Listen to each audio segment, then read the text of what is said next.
तेव्हा सिलेबसमध्ये ह्या गोष्टी तुम्हाला सगळ्या गोष्टी माहीत आहेत ऑलरेडी, म्हणून तुम्ही फॉर्म भरलेला आहे, बरोबर आहे की कोणता ऑप्शन्स घेताय तो कोणता नाही घेताय त्या सगळ्या गोष्टी तुम्हाला माहीत आहेत, तुम्ही ऑप्शन्स ऑलरेडी टाकलेला आहे. Now coming to this agriculture optional syllabus. Syllabus same आहे as compare to the agriculture optional जो काय तुम्हाला सिव्हिल सर्व्हिसेसला आहे, UPSCला, MPSCला किंवा तुमच्या इंडियन फॉरेस्ट सर्व्हिसला. टॉपिक्स पॉईंट्स ऑलमोस्ट सगळे सेम आहेत, पण त्याच्यातले सिलेबस कमी केला आहे. पहिला इकॉलॉजी आहे, देन ॲग्रोनॉमी आहे, नंतर ॲग्रो फॉरेस्ट्री आहे, ते झाल्यानंतर वीड सायन्स आहे. वीड सायन्स झालं की soil science, soil science and the management, हे झालं की सॉईल अँड वॉटर कन्झर्वेशन आहे. ॲग्रिकल्चर इंजिनिअरिंग ॲग्रिकल्चर इकॉनॉमिक्स आणि एक्सटेन्शन, हे पहिला पेपर जो आहे तुमचा राज्यसेवेला, ह्याच्यातले हे टॉपिक्स आहेत, लक्षात घ्या. पण जेव्हा आपण पेपर 2 मध्ये जातो, जो राज्यसेवेचा पेपर 2 आहे किंवा UPSCचा पेपर 2 आहे, त्याच्यातलं जे काही जेनेटिक्स आहे, जेनेटिक्स झालं की प्लांट ब्रीडिंग आहे.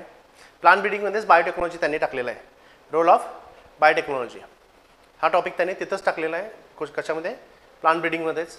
ते झाल्यानंतर तुमचं टॉपिक येतो crop physiology and the seed science. आता सीड सायन्स याच्यामध्ये नाही आहे, कुठं तुमच्या ह्या टॉपिकमध्ये सीड सायन्स नाही आहे, हा पूर्णपणे त्यांनी एलिमिनेट केलेला आहे सब्जेक्ट.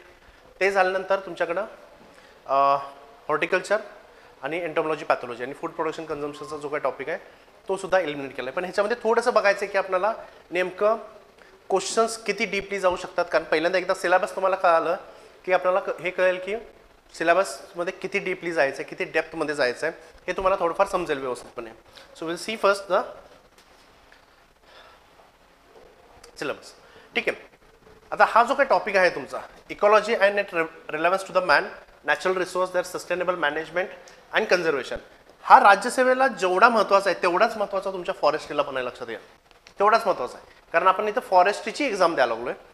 त्याच्यामुळे ह्याच्यावरती प्रश्न येणं आपण म्हणूया की प्रेडिक्टेबल आहे, याच्यावरती प्रश्न येणार म्हणजे येणार, त्याच्यामध्ये आपण शंका घेण्यात काहीच अर्थ नाही, लक्षात ठेवा. पण हे जे काही टॉपिक आहे, हा जो टॉपिक आहे, बऱ्याच मुलांचा गैरसमज काय असतो, हा जो टॉपिक आहे आपण कशा थ्रू बघतो की एन्व्हायरमेंटमध्ये सर आमचं हे झालेलंच आहे. पण आता प्रॉब्लेम मग काय असतो, एन्व्हायरमेंटमध्ये जे बघितलेलं असतं पण it is the basic concepts of ecology, remember, basic concepts. पण त्याचा ॲग्रिकल्चर ऑप्शनल आणि तो एन्व्हायरमेंट जो आहे तिकडचे फक्त कॉन्सेप्ट्स आपल्याला इकडे ॲग्रिकल्चर ऑप्शनलमध्ये घ्यायचे आहेत. सो असं होणार नाही की तिकडे वाचला ह्याचा अर्थ तुम्हाला इकडे ते वाचायची गरज नाही. नो. आता एक्झाम्पल घ्या, ecology and its relevance to man, relevance to the man, हे तुम्हाला टॉपिक कुठेही सापडणार नाही. आता टॉपिक काय म्हणते, ecology and its relevance to मॅनचा अर्थ काय आहे, आपल्याला काय वाटतं की इकोसिस्टीम किंवा एन्व्हायरमेंट का महत्त्वाचं आहे आपल्याला. So what we say the it provides you certain services, तर तो मुद्दा असा नाही आहे, त्याचा अर्थच वेगळा आहे, लक्षात ठेवा. जर काय तुम्ही हे व्यवस्थित जर काय वाचला, ह्याचा अर्थ काय होतो बघा, इकॉलॉजी, इकॉलॉजीचा अर्थ काय, it is a study of ecosystem, आणि त्याचं रिलेव्हन्स मॅनला काय, ह्युमन्सला काय, म्हणजे आपण इकॉलॉजी का स्टडी करतोय, अर्थ त्याचा तो होतो, लक्षात ठेवा. अर्थ असा होत नाही की why ecology is important for us. इकॉलॉजीचं महत्त्व, बेसिकली त्या स्टडीचं महत्त्व काय आहे, एन्व्हायरमेंटचं किंवा इकोसिस्टीमचं महत्त्व नाही विचारलेला, तो स्टडी का करायला पाहिजे हे सांगायचं आपल्याला. So basically it is the demand is different. ठीक आहे. देन नॅचरल रिसोर्सेस, ठीक आहे, sustainable management and the conservation. पण जेव्हा हे तुम्ही करत असता ह्याच्यामध्ये एक लक्षात ठेवा, हा ॲग्रिकल्चर ऑप्शनल आहे, it is not the basic environment and the ecology. जेव्हा तुम्ही ह्याच्यामध्ये एक्झाम्पल्स वगैरे टाकत असता, तर mostly you have to write the agriculture examples. ॲग्रिकल्चरचे एक्झाम्पल्स तुम्हाला टाकायला लागतात. जसं की एक्झाम्पल घेऊया आपण, जेव्हा आपण कन्झर्वेशन म्हणतोय, नॅचरल रिसोर्सेसचं कन्झर्वेशन किंवा सस्टेनेबल मॅनेजमेंट म्हणतोय, तर ॲग्रिकल्चरचे कित्येक तरी पॉईंट्स आहेत, तुम्ही याच्यामध्ये लिहू शकता. So what we can say, example घ्या तुम्ही, zero based budget farming, natural फार्मिंगचं झिरो बेस्ड नॅचरल फार्मिंग असेल, it is one of the sustainable management. Organic farming घ्या, integrated disease management, weed management, हे काय झालं, सस्टेनेबिलिटी झाली ना सगळ्या याच्यामध्ये.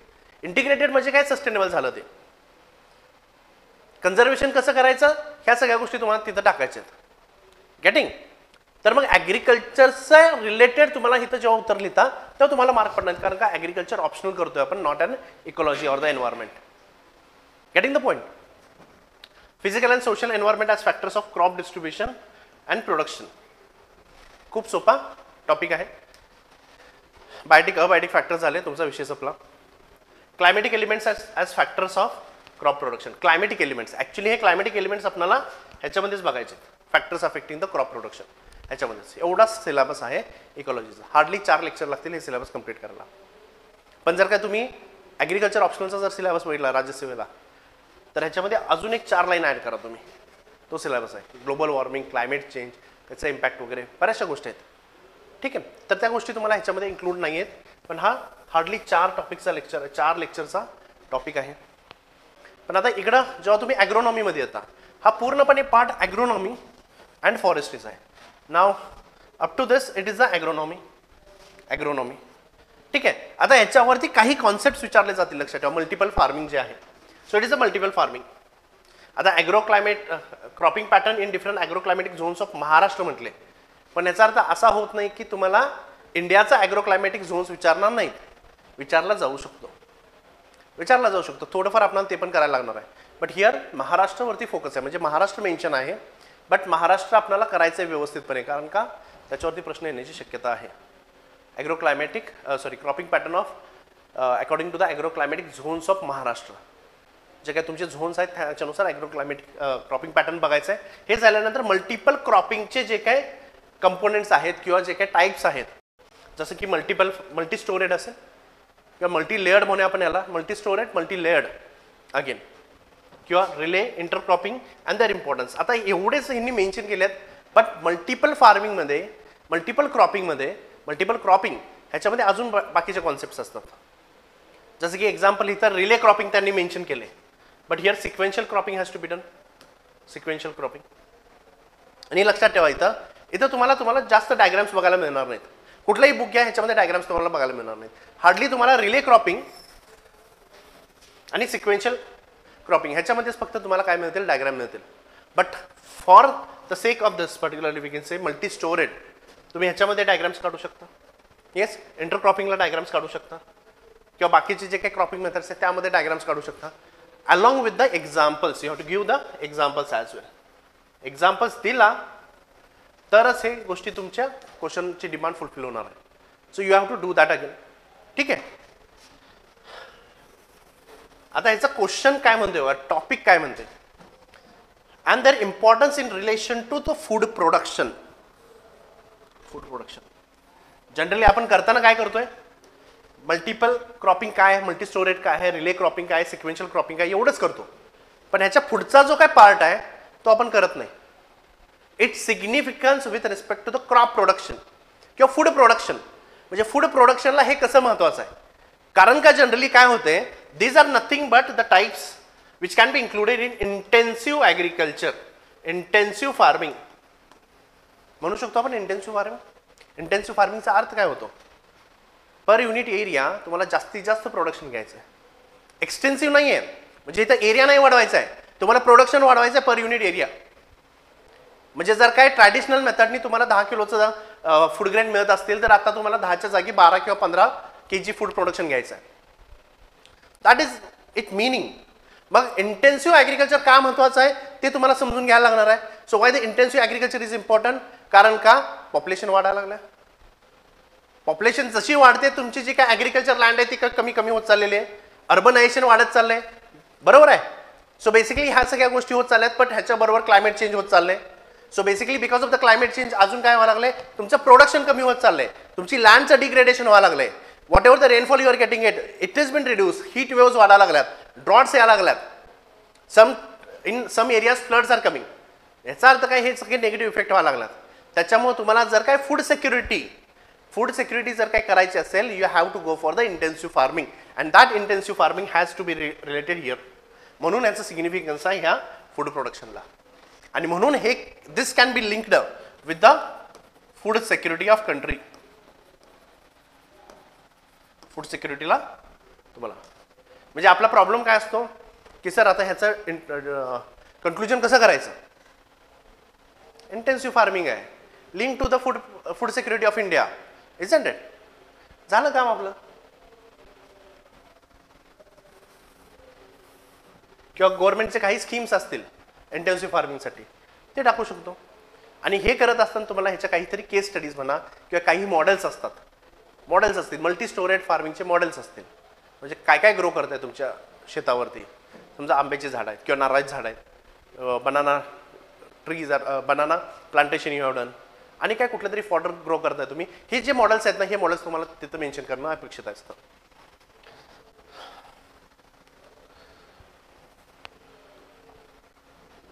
After that package of practices. हा आता पॅकेज ऑफ प्रॅक्टिसेस महत्वाचा आहे, पण पॅकेज ऑफ प्रॅक्टिसेस ह्यांनी काय काय टाकले बघा इथं. फक्त see important cereals, pulses, oil seeds, fibres, sugar, commercial and fodder crops. हाय असं तुमच्या ॲग्रिकल्चर ऑप्शनलमधनं हाय असं घेतलेलं आहे. पण माझा अंदाज काय आहे, माझा अंदाज काय आहे, तुम्हाला सगळ्यात महत्त्वाचं सिरियल्सवरती प्रश्न विचारले जातील, काही पल्सेसवरती, ऑइल सीड्सवरती, फॉडरवरती सॉरी फायबरवरती आणि फॉडरवरती विचारण्याची शक्यता कमी आहे. जरी त्यांनी फॉडरवरती विचारलं तर सोरगम, फॉडर पर्पज सोरगमचा अशा पद्धतीनं प्रश्न विचारले जाईल. मेज फॉर द फॉडर पर्पज अशा पद्धतीनं प्रश्न विचारले जातील. आता पण तुम्ही जेव्हा हे क्रॉप्स करत असता, समजा तुम्ही मेज करायला लागलाय, मेजचं फक्त कल्टिवेशन प्रॅक्टिस करून फायदा नाही आहे. मेज बरोबर काय करायला लागणार आहे तुम्ही, मेज इज डिफरंट टाईप अगेन. स्वीटकॉर्नसाठी वेगळा, फूड ग्रेनसाठी वेगळा, म्हणजे फॉडर पर्पजसाठी वेगळा, बेबी कॉर्न आणि वेगळा ह्याच्यामध्ये आला, बरोबर आहे. क्वालिटी प्रोटीन मेजसाठी अजून वेगळा झाला. म्हणजे मेज करताना तुम्हाला 4 ते 5 करायला लागणार आहेत. मेजच फक्त करताना 4 ते 5 करावं लागणार आहे. जेव्हा तुम्ही सोरगम करताय, सोरगमचं पण सेम आहे. सोरगम जेव्हा तुम्ही करताय तुम्हाला काय करणं अपेक्षित आहे, फॉडरसाठी करणं अपेक्षित आहे. पण फॉडर मल्टिपल कटिंगसाठी आणि सिंगल कटसाठी वेगळं असतं. म्हणजे ह्याच्यामध्ये काय खूप जास्त फरक नसतो. ह्याच्यामध्ये काय तुमचा सीड रेट वगैरे फक्त जास्तीत जास्त फरक असतो किंवा तुमच्या फर्टिलायझर डोसमध्ये फरक असणार आहे. बट ते तुम्हाला तिथं समजून त्याच्या टाईप्स करावं लागणार आहे. जेव्हा तुम्ही राईस करताय, you are doing the rice.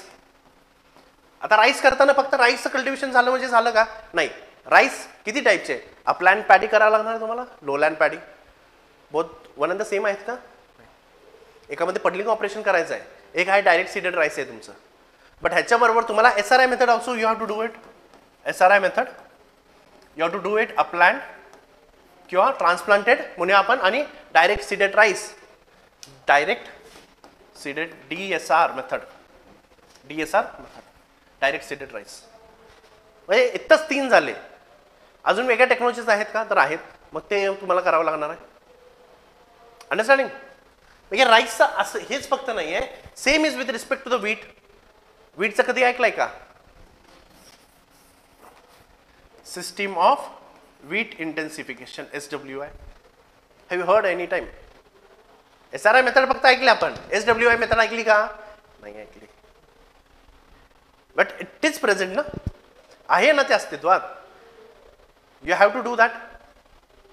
कारण का SRI मेथड असेल किंवा SWI मेथड असेल, they are also one type of system. Intensive ॲग्रिकल्चरचे टाईप्स आहेत.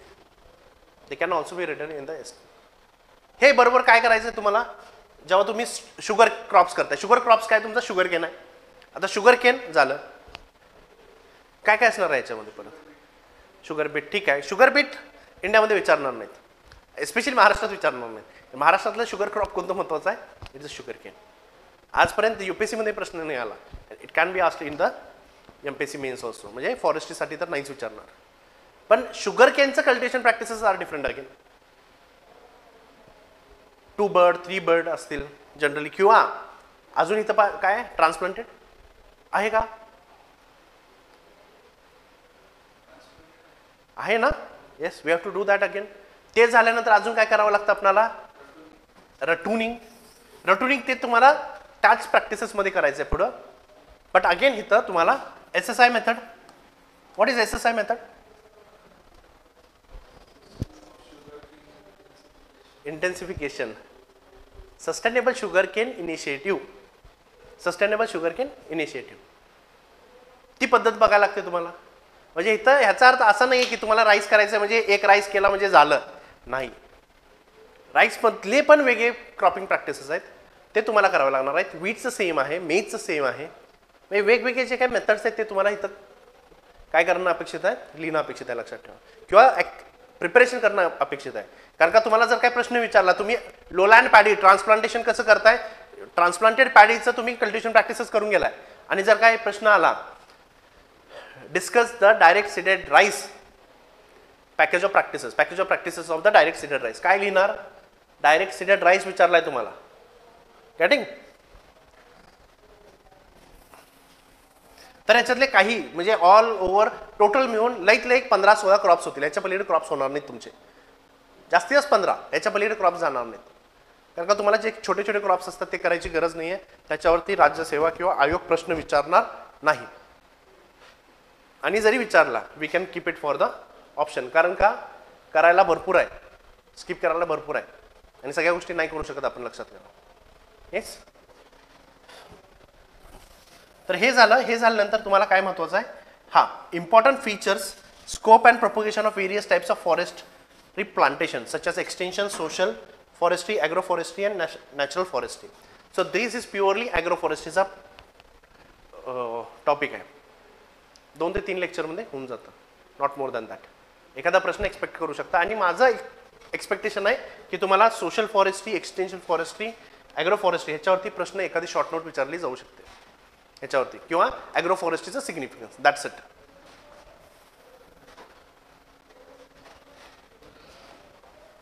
After that weed. आता इथे थोडासा सिलेबस बघा, ह्यांनी काय केले, मिक्सअप केल्यासारखे केले त्यांनी. आता हा वीड आणि सॉइल सायन्स दोन्ही टॉपिकचं काय आहे, मिक्सचर आहे. So here up to this it is a weed science. Weed science हा वीड सायन्स आहे.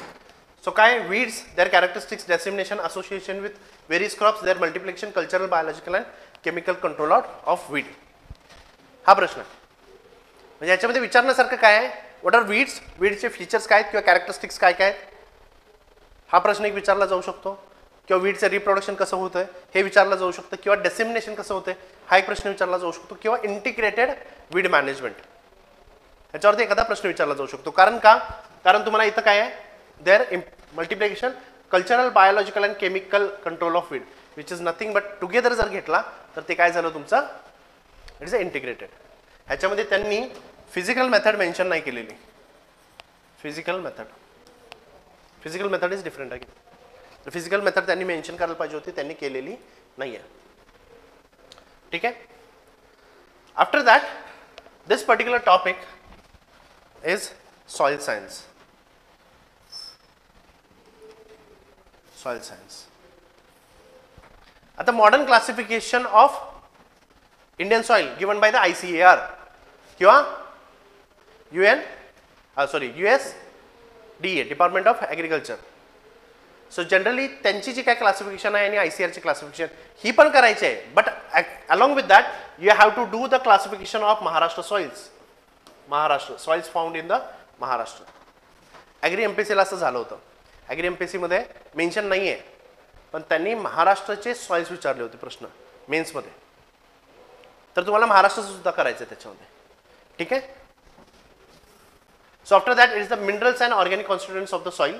मग ह्याच्यामध्ये बारीक बारीक गोष्टी असतात ते तुम्हाला लेक्चरमध्ये कळतील. पण बारीक बारीक गोष्टी म्हणजे जनरली काय आहेत की CN रेशो काय असतो, एक्झाम्पल ह्युमस. कारण का ते ऑर्गॅनिक मॅटरचे काय सब कंपोनेंट्स आहेत, आपण असं म्हणूया, सब टॉपिक्स आहेत. आता ऑर्गॅनिक कॉन्स्टिट्युएंट म्हटलं की आपण ऑर्गॅनिक कॉन्स्टिट्युएंट फक्त करतो असं नाही चालत.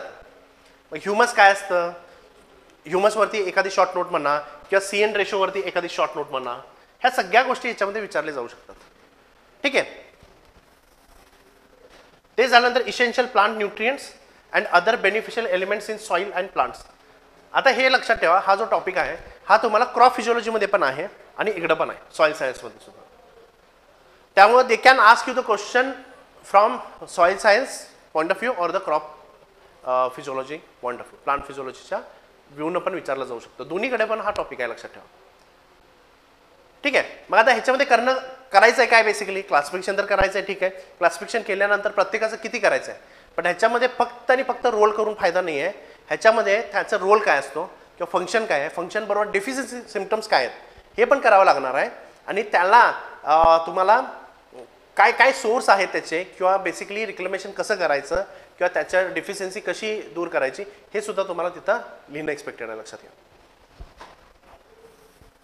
So principles of soil fertility and evaluation for judicious fertilizer use, integrated nutrient management, problem soils and their reclamation. आता माझं एक एक्सपेक्टेशन असं असेल की प्रॉब्लेम सॉइल्स वरती सगळ्यात जास्त प्रश्न विचारण्याची शक्यता आहे. प्रॉब्लेम सॉइल्स वरती, प्रॉब्लेमॅटिक सॉइल्स. आता प्रॉब्लेमॅटिक सॉइल्स म्हटलं की आपल्या डोक्यात फक्त ऍसिडिक आणि बेसिक येतं नाही. Degraded soil is also one type of problematic soil. Waterlogged condition is also one type of problematic soil. म्हणजे तुम्हाला प्रॉब्लेमॅटिक सॉइल फक्त काय ऍसिडिक आणि बेसिक करायचे नाहीत, तर याच्यावर तुम्हाला वॉटरलॉग्ड सॉइल्स पण करायचे आहेत. अंडरस्टँडिंग? किंवा डिग्रेडेड सॉइल आहे हे पण तुम्हाला करणं एक्सपेक्टेड आहे, लक्षात ठेवा. So basically you have to do both of this things. ठीक आहे. आता एक बरेच वेळेला आपल्या डोक्यात असतं की बेसिक सॉइल म्हटलं की ज्यांची pH 7 पेक्षा जास्त आहे. जनरलिस्टिक इट इज ओके, पण as an agriculture graduate you have to write की आपण बेसिक सॉइलचे प्रकार किती आहेत. You have to write it is a saline soil, sodic soil किंवा आणि सलाईन अल्कली सॉइल, हे तुम्हाला लिहिणं एक्सपेक्टेड आहे. पण आता प्रॉब्लेम काय असतो, ह्यांचं डिक्लेमेशन कसं करायचं हे आपण जनरलिस्टिक करून जातो की addition of the gypsum. Saline सॉइलमध्ये जिप्सम टाकतो का? No.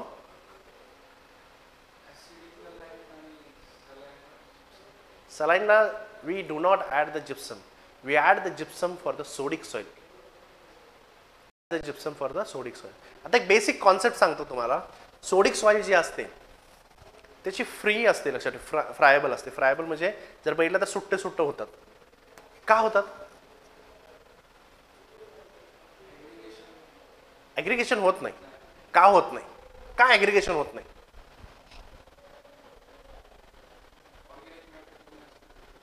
Organic matter should be less. Organic matter टाकला ॲग्रिगेशन होणार आहे का? It's a basic thing. Remember, हे पोरासनी म्हणजे आजपर्यंत मी जवळजवळ 7-8 बॅचेस घेतलेले आहेत ऑप्शनलचे, आणि प्रत्येक ऑप्शनलच्या बॅचमध्ये मी हा प्रश्न विचारतो मुलांना. प्रॉब्लेम काय आहे की मुलांना हा कॉन्सेप्टच माहीत नसतो. काय बेसिकली उदाहरण घ्या फक्त याच्यामध्ये. सॉइल पार्टिकलवरती मोस्टली कोणता चार्ज असतो? कोणता चार्ज असतो? Negative. Mostly it is negative. ह्याचा अर्थ असा होत नाही की सगळ्याच सॉइलवरती नेगेटिव्ह चार्ज असतो. शक्यतो ट्रॉपिकल सॉइल जे असतात तिथं काय असतात? पॉझिटिव्ह चार्ज असतात. पण most of the soil it has the negative charge. काय असतं? Negative charge. म्हणजे दोन सॉइल पार्टिकल जर का जवळजवळ आले, रिपल्शन होईल की ॲग्रिगेशन होईल? रिपल्शन होईल. मग सॉइलमध्ये काय असतं तुमच्या? ॲग्रिगेट तर तयार होत आहेत ना. ॲग्रिगेट्स महत्त्वाचे आहेत आपल्याला. आता ही गोष्ट बघा की जर काय सॉइलच्या पार्टिकलवरती तुमच्याकडे नेगेटिव्ह चार्ज आहे, रिपल्शन होणार आहे, पण ॲग्रिगेट का होत आहेत मग? How? H+ ions. H+ ions म्हणजे काय? ॲसिडिक सॉइल और basic soil? It's not the H+ ions. It is the bases which are present. Calcium base आहे का? सोडियम, पोटॅशियम, आणि सगळे चार्जेस काय त्यांना? पॉझिटिव्ह आहे की निगेटिव्ह चार्ज आहेत? Positive charge. But calcium has 2 positive charge, बरोबर. And the sodium it has only 1 positive charge. Can we say this? जो कॅल्शियम तुमच्या सॉइल पार्टिकलवरती अटॅच असतो तर जनरली काय असतं, हा जो काही नेगेटिव्ह चार्ज असतो इट इज बीन न्यूट्रलाइज्ड म्हणून सॉइल ॲग्रिगेट्स होतात, लक्षात ठेवा. पण जेव्हा तुमचा सोडियम जाऊन बसतो याच्यावरती काय होतो? एकच पॉझिटिव्ह चार्ज आहे, and it is not sufficient to neutralise the negative charge which is present on the soil. म्हणजे आता नेगेटिव्ह चार्ज न्यूट्रलाइज जर नाही जर झाला तर सॉइलमध्ये ॲग्रिगेशन होईल का? रिपल्शन होईल ना सॉइलच्या पार्टिकल्समध्ये. Isn't it? That's the reason why basically sodium percentage जेव्हा जास्त असतं तेव्हा तुम्हाला हे असतं. मग आता तुम्ही काय टाकता त्याच्यामध्ये? जेव्हा तुमचं सॉइल बेसिक सोडिक असते तेव्हा काय टाकतो आपण? जिप्सम टाकतो. काय जिप्सम टाकतो हे बघा. आता जिप्समचा फॉर्म्युला CaSO4 CaSO4 H2O, बरोबर. बरोबर आहे का? Isn't it? आता जिप्सम मध्ये कॅल्शियम आहे. आता आपण काय म्हणतो? एक्सचेंजेबल सोडियम पर्सेंटेज, म्हणजे it can B exchanged with another salt. हा जो कॅल्शियम आहे it is replacing the sodium which is present on this particularly soil particles. म्हणजे सोडियम बाहेर पडतो आणि जो काही तुमचा कॅल्शियम आहे याच्यावरती जाऊन बसतो. So because of that you are adding the CaSO4. Why? It is the source of calcium which has the 2 positive charge in it. Understanding the point? हे सिम्पल आहे, लक्षात ठेवा. आणि प्लस तयार काय होतं तुमचा?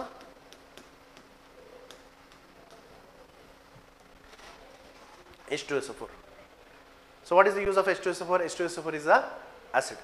ओके, सिम्पल थिंग म्हणजे सिम्पल गोष्टी असतात लक्षात ठेवा. आपण ह्या सिम्पल गोष्टी काय करतो समजूनच घेत नाही. मग हे जेव्हा तुम्हाला समजतं तेव्हा पाठ करायची गरज लागत नाही. म्हणजे हे आता पाठ झालं तुम्हाला म्हणजे लक्षात राहील जनरली, इजंट इट. हे पाठ करायची गरज नाही आता. So that is a simple thing what you need to focus on. म्हणून मी काल पण तुम्हाला जेव्हा आपलं लेक्चर चालू होतं त्या लेक्चरमध्ये मी तुम्हाला सांगितलं होतं की तुम्हाला जास्त पाठ का करायची गरज लागत नाही ह्याच्यामुळं. Isn't it getting. हे कॉन्सेप्ट फक्त लक्षात घ्या, कॉन्सेप्ट समजून घेत चला. एकदा कॉन्सेप्ट समजले इट बिकम्स व्हेरी इझी. नाव हां, सलाईन सॉइलमध्ये का आपण जिप्सम टाकत नाही, कारण का सलाईन सॉइलमध्ये फक्त leaching is important. Saline SALT salt can get dissolved in the water, म्हणून लिचिंग रिक्वायरमेंट आपण बघतो. गेटिंग. लिचिंग रिक्वायरमेंट आपण टॉपिक वाचला असेल डिग्रीमध्ये पण ऐकला असेल कुठंतरी लिचिंग रिक्वायरमेंट काय असतं.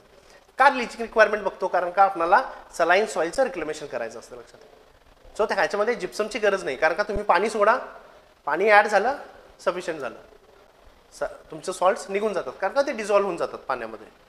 Getting. Now see here next is the soil conservation. Soil and water कन्झर्वेशनचा टॉपिक आहे. सॉइल अँड वॉटर कन्झर्वेशनचा टॉपिक आहे. सगळ्यात जास्त तुम्हाला डायग्राम्स इथं काढायला लागणार आहेत, सगळ्यात जास्त. आता मगाशी मी तुम्हाला जे दाखवलं सोडिक सॉइलचं, हे डायग्रॅमॅटिकली तुम्ही प्रेझेंट करू शकता एक्झाममध्ये डायग्रॅमॅटिकली, पण आपल्याला ते जमत नाही. का जमत नाही, कारण कधी विचारच केलेला नसतो. म्हणजे तुम्ही दाखवू शकता ना जनरली की बाबा प्रॉब्लेम्स काय काय आहेत सोडिक सॉइलचे. You can show the negative charge on the soil, you can show the sodium is been present on the soil, and you can just show the repulsion between two soil aggregates. Done. Soil particles मधलं repulsion दाखवू शकता, more than sufficient आहे. Getting the point. But इथं जेव्हा तुम्ही soil and water conservation करता, इथं सगळ्यात जास्त तुम्हाला फ्लोचार्ट्स, डायग्राम्स, माइंड मॅप्स हे काढावं लागणार आहे लक्षात ठेवा. आणि बरेचसे टॉपिक्सवरती तुम्हाला इथं काय मिळणार नाहीत, डायग्राम्स मिळणार नाहीत, but you have to draw it. म्हणजे स्वतःचं काहीतरी इमॅजिनेशन असते आणि त्या इमॅजिनेशनचा यूज करून तुम्ही काय करणार आहे, इथं डायग्राम्स काढणार आहे. So say for example watershed management. आता वॉटरशेड जेव्हा तुम्ही बघताय आपल्या डोक्यात काय, हे काढलं वॉटरशेड झालं, वॉटरशेड झालं, लीफ लाईक स्ट्रक्चर, बरोबर. हे वॉटरशेडची डायग्राम ही अशी नाही काढायला पाहिजे, ठीक आहे. It is a geological unit दाखवलाय तुम्ही, fine. It is a geological unit जिथून सगळं पाणी एका आउटलेटमधून ड्रेन होतं, ह्याला म्हणतो वॉटरशेड. बट जेव्हा वॉटरशेड मॅनेजमेंट करताय तुम्ही, म्हणजे basically you are conserving the soil and water. सॉइलचं कन्झर्वेशन करताय प्लस वॉटरचं पण कन्झर्वेशन करताय, पण ते वॉटरचं कन्झर्वेशन कुठं करताय, कशा पद्धतीने करताय आणि त्याचं युटिलायझेशन कसं करतोय हे पण दाखवणं तेवढंच महत्त्वाचं आहे. Getting the point. आणि हे तुम्ही कुठं करताय, स्लोपिंग एरियावरती करताय. Just show this mountains, you can show the mountains here. Mountains दाखवा. इथलं जे काही पाणी आहे हे तुम्ही काय करताय, ड्रेनेज थ्रू काय करताय, अंडरग्राउंड वॉटर तुम्ही वाढवताय. Through the underground water what you are doing it, you are using it for this agriculture purpose. Done. Simple thing आहे, लक्षात घ्या. हे तुम्ही जेव्हा ग्राफिकल रिप्रेझेंटेशन दाखवताय तर ह्याचा खूप फायदा होतो लक्षात ठेवा तुम्हाला मेन्समध्ये. कारण का एक्झामिनर बघतोय, एक्झामिनरला कळतंय तुम्ही काय लिहिलेलं असणार आहे. डन. कारण का त्याला पेपर वाचायला अजिबात टाइम नसणार आहे लक्षात ठेवा. तुम्ही जेवढं त्याला सोपं करून दाखवणार आहात तेवढे तुम्हाला जास्त मार्क तो देणार आहे. कारण का त्याचे एफर्ट जे आहेत काही कमी पडत आहेत आणि तुम्ही कमी वेळामध्ये त्याला जास्तीत जास्त दाखवताय की मला किती माहित आहे किंवा मी काय लिहू शकतो याच्यामध्ये तुम्ही जास्तीत जास्त दाखवताय त्याला. अंडरस्टँडिंग.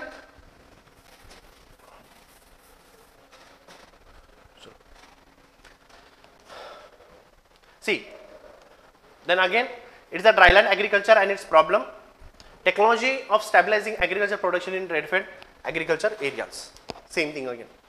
म्हणजे ड्रायलँड ॲग्रिकल्चर ह्याचे प्रॉब्लेम्स काय आहेत आणि ह्याला सोल्युशन म्हणजे काय, it is a technology for stabilising agriculture. That's it. पण हे कुठं रेनफेड एरियाजमध्ये. आता लिहिण्याची पद्धत वेगळी आहे, लिहिण्याची पद्धत वेगळी आहे. तुम्ही कसं लिहिताय की बाबा मल्चिंग करा, ड्रॉट रेजिस्टंट क्रॉप्स ग्रो करा, म्हणजे एक्झाम्पल मिलेट्स ग्रो करा, बरोबर आहे. मग ह्या गोष्टी तुम्ही लिहिणार. बट जनरली तुम्हाला रेनफेड एरियाजमध्ये तुम्हाला टेक्नॉलॉजी सांगायची आहे की कोणती यूज करू शकता. Water harvesting, water conservation, water storage and water uses. म्हणजे वॉटर हार्वेस्टिंग कसं करायचं आहे तुम्हाला ते लिहू शकता पहिल्यांदा. वॉटर हार्वेस्टिंग केल्यानंतर त्याला स्टोअर कसं करायचं आहे, ते लिहायचं आहे. स्टोअर कुठं करायचं हे लिहायचं आहे. स्टोअर केल्यानंतर कन्झर्वेशन कसं करायचं आहे वॉटरचं हे लिहायचं आहे तुम्हाला. आणि कन्झर्व केलेलं वॉटर, स्टोअर केलेलं वॉटर कसं युटिलाइज करायचं हे लिहायचं आहे. सो जनरली तुम्हाला ह्या 4 पॉईंटमध्ये 2 ते 3 जरी मुद्दे लिहिला ना, 4 गुणिले 3 12 पॉईंट होतात तुमचे. You are writing the 12 points which is more than sufficient. लक्षात घ्या. वॉटर कन्झर्वेशनची टेक्निक काय आहे. एक्झाम्पल घ्या. Mulching is one of the example where you are conserving the water. बरोबर आहे. कन्झर्वेशन ऑफ वॉटर कसं करताय अजून, by growing the millets. Water use जे करताय तुम्ही, use of water, last point जो सांगितला तुम्हाला, कसं यूज करताय, use of the drip irrigation. Getting the point. म्हणजे ह्या गोष्टी ज्या आहेत ते तुमच्या सब हेडिंग किंवा मॅक्रो हेड्स द्यायच्यात आणि त्याच्या खाली सब हेडिंग थ्रू तुम्हाला हे मेन्शन करायचं आहे. सो प्रेझेंटेशन पण कसं करताय हे पण फार महत्त्वाचं आहे, लक्षात ठेवा. That is important. Getting. So water is efficiency in relation to crop production, same thing we have to write again. Yes. Criteria for scheduling irrigation, drip and sprinkler irrigation system, drainage of water locked soil, quality of irrigation water. आता quality of irrigation वॉटरवरती शक्यतो प्रश्न येणार नाही, कारण का जे काही तुमचे 8-10 क्वालिटी आहेत, स्टँडर्ड्स आहेत, ते फक्त तुम्हाला मेन्शन करावे लागणार आहेत. कारण त्याच्यातला जो काही फॅक्च्युअल डाटा आहे तो पाठ करणं जवळजवळ इम्पॉसिबल आहे. कारण काय सांगतो तुम्हाला, जवळजवळ इम्पॉसिबल का म्हटलं, कारण का हा छोटा टाइम पिरियड आहे आणि ह्याच्यामध्ये तुम्हाला काय आहे की ह्याच्यामध्ये फक्त डाटा पाठ करावा लागणार आहे, पहिला मुद्दा. सेकंड मुद्दा काय आहे की ह्याच्यावरती प्रश्न येण्याची शक्यताच खूप कमी आहे. तुम्ही जे काय राज्यसेवेच्या प्रिलिम्सला 2011चा सेन्सस जो पाठ करताय तशा पद्धतीमध्ये बनवू शकता. ठीक आहे. तर त्याच्यासाठी ते काय करत बसू नका. फक्त याचे जे काय स्टँडर्ड्स आहेत ते फक्त करा. म्हणजे आपण म्हणूया की जे काय हेवी मेटल्स आहेत, हेवी मेटल कोणकोणते मेजर केले जातात ते फक्त हे करा. सोडियम इंडेक्स किंवा बेसिकली तुमचं बोरॉन इंडेक्स असेल, ह्या सगळ्या गोष्टी ज्या आहेत एवढं फक्त करा, बास झाला. ड्रेनेजमध्ये पण तुम्हाला डायग्राम्स भरपूर काढायला लागणार आहेत, कारण का प्रत्येक सिस्टीमला एक डायग्राम आहे. ठीक आहे. Now this comes here the farm management, म्हणजेच तुमचा ॲग्रिकल्चर इकॉनॉमिक्स. ॲग्रिकल्चर इकॉनॉमिक्स खूप सोपा टॉपिक आहे. मार्क पडण्याची शक्यता खूप जास्त आहे, पण प्रॉब्लेम एकच आहे की याच्यामध्ये करंट अफेअर्स टाकावं लागतं तुम्हाला. करंट अफेअर्स, केस स्टडीज, जे काय तुम्हाला तुमच्या रेग्युलर नोट्समध्ये जे काय तुम्हाला एक्झाम्पल्स मिळणार नाही, स्टॅटिस्टिकल डाटा मिळणार नाही, ते तुम्हाला इथं करावं लागतं. Example, I will give one example. आता मार्केटिंग म्हणा. आता प्रश्न काय विचारला जाऊ शकतो की what are the new innovative techniques which are used in agriculture marketing, or the new marketing strategies which are been used recently in India. अशा पद्धतीने एखादा प्रश्न विचारला जाईल. किंवा गव्हर्नमेंटचे काय काय इनिशिएटिव्ह आहेत मार्केटिंग इंडियामध्ये डेव्हलप करण्यासाठी. म्हणजे ह्याचं तुम्हाला उत्तर जे आहे ते किंवा ह्याचा जो काय डाटा आहे ते तुम्हाला एकत्र कुठंच मिळणार नाही. हा स्कॅटर्ड आहे, लक्षात ठेवा. डाटा तो तुम्हाला एकत्र करावा लागणार आहे. सो याच्यामध्ये करंट अफेअर्सचा रिलेव्हन्स आहे, लक्षात ठेवा. किंवा प्राइसिंग. आता प्राइसिंग जे आहे of agriculture inputs and outputs, ह्याच्यावरती MSP महत्त्वाचं आहे. पण MSP फक्त महत्त्वाचं आहे का, नाही तर MSPच्या रिलेटेड जे काही इश्यूज आहेत ते खूप महत्त्वाचे आहेत तुम्हाला. म्हणजे MSPला लिगलाइज केलं पाहिजे का, येस तर हो, का त्याच्यामुळे नाही तर का नाही, ह्या गोष्टी असतील. ह्या गोष्टी तुम्हाला महत्त्वाच्या आहेत. म्हणजे प्राइसिंगच्या आजूबाजूला ज्या काही गोष्टी आहेत ते तुम्हाला करणं एक्सपेक्टेड आहे. किंवा प्राइजेसवरती जे काही फ्लक्च्युएशन्स होतात ते का फ्लक्च्युएशन्स होतात, त्याच्यामुळे इम्पॅक्ट काय होऊ शकतो. मग ह्याचा करंट जो काय तुम्हाला अभ्यास करायचा आहे तो करायचा आहे. एक्झाम्पल घ्या. आता factors affecting the prices of agriculture products. Example काय घेऊया. रशिया युक्रेन क्रायसिस चालू आहे का सध्याच्याला, येस. हे मी तुम्हाला एक्झाम्पल क्लासरूममध्ये पण देणार आहे. Russia Ukraine crisis. आता रशिया युक्रेन क्रायसिसमुळं झाले काय, जे काय तुमचे टेक्नॉलॉजी जे काय तुमचं सप्लाय चेन आहे, सप्लाय चेन हे कुठेतरी डिस्टर्ब झालं आहे. Why, because we are importing certain products from this particular region. जसं की fertilisers are been imported in India. पण आता जर काय तुमचं सप्लाय चेन जर काय एफेक्ट झाला असेल तर जनरली त्या पर्टिक्युलरली फर्टिलायझरचं इम्पोर्ट इंडियामध्ये ते कमी झालं. ह्याचा अर्थ भारतामध्ये जे काही फर्टिलायझर्स आहेत त्यांचे दर वाढले का. जर काय फर्टिलायझरचे दर वाढले असतील, कॉस्ट ऑफ प्रोडक्शन वाढली का तुमची, कॉस्ट ऑफ प्रोडक्शन वाढली, ह्याचा अर्थ काय तुमचा जो काय प्रोड्यूस आहे ॲग्रिकल्चर प्रोड्यूस, ह्याचे प्राइसेस वाढले का तुमचे, definitely it will increase, isn't it. म्हणजे ही एकच गोष्ट आहे, लक्षात ठेवा, एक्झाम्पल. पण ह्या एक्झाम्पल बरोबर तुम्ही बाकीच्या गोष्टी पण घ्या. एक्झाम्पल काय, तुमचे डिझेल आणि पेट्रोलचे दर वाढले, बेसिक थिंग आहे ना ही. कारण का तुम्ही ॲग्रिकल्चरमध्ये काय वापरताय, you are using the tractor, you are using the transportation, आणि प्रत्येक गोष्टीमध्ये काय तुम्हाला पेट्रोल आणि डिझेलची यूज आहे. म्हणजे ह्याच्यासाठी जर काय तुम्हाला पेट्रोल डिझेलचं यूज असेल तर जनरली काय होणार आहे, ह्याचे दर वाढले तर तुमचं जे काय प्रोडक्शनची कॉस्ट आहे ती पण वाढणार आहे. आपण काय करतो, ट्रॅडिशनल जे काही फॅक्टर्स आहेत एवढेच फक्त बघतोय, but we have to see what are the new we can say factors which are affecting the prices also. म्हणजे हे जे काय करंट एक्झाम्पल्स आहेत ना, किंवा हे डे टू डे लाईफमधले एक्झाम्पल्स आहेत, हे एक्झाम्पल्स तुम्हाला द्यायचे. Simple thing.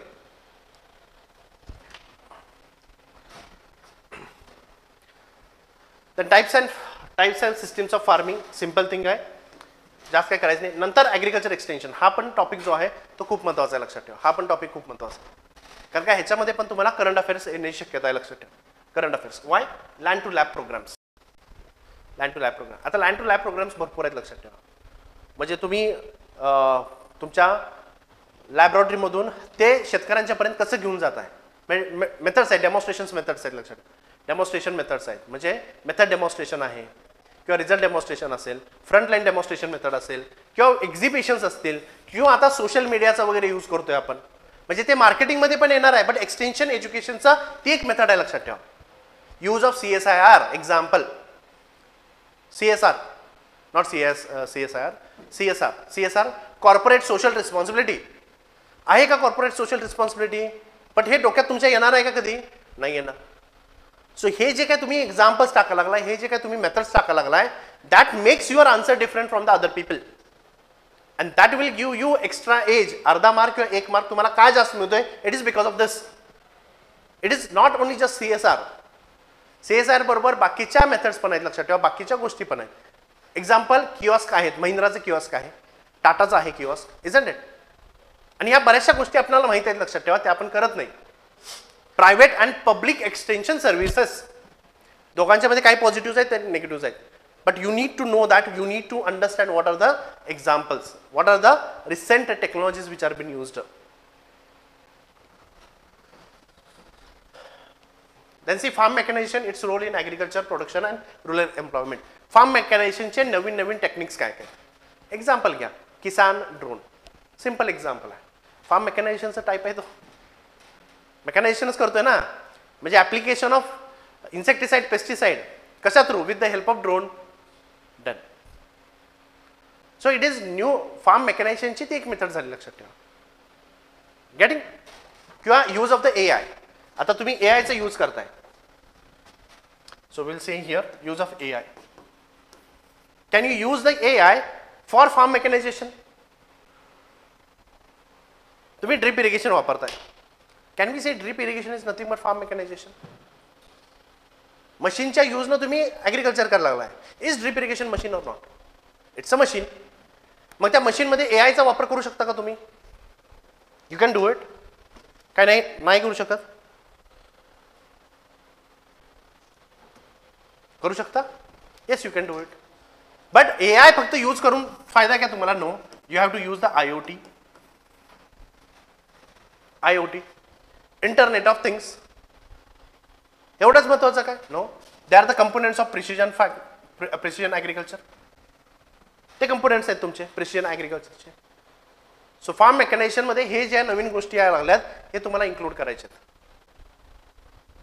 हे तुम्हाला ट्रॅडिशनल बुक जर वापरला तर तुम्हाला मिळणार नाही कुठे हे.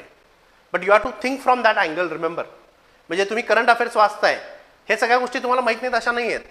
But you have to think it and you have to reflect that thinking in your answers. Remember,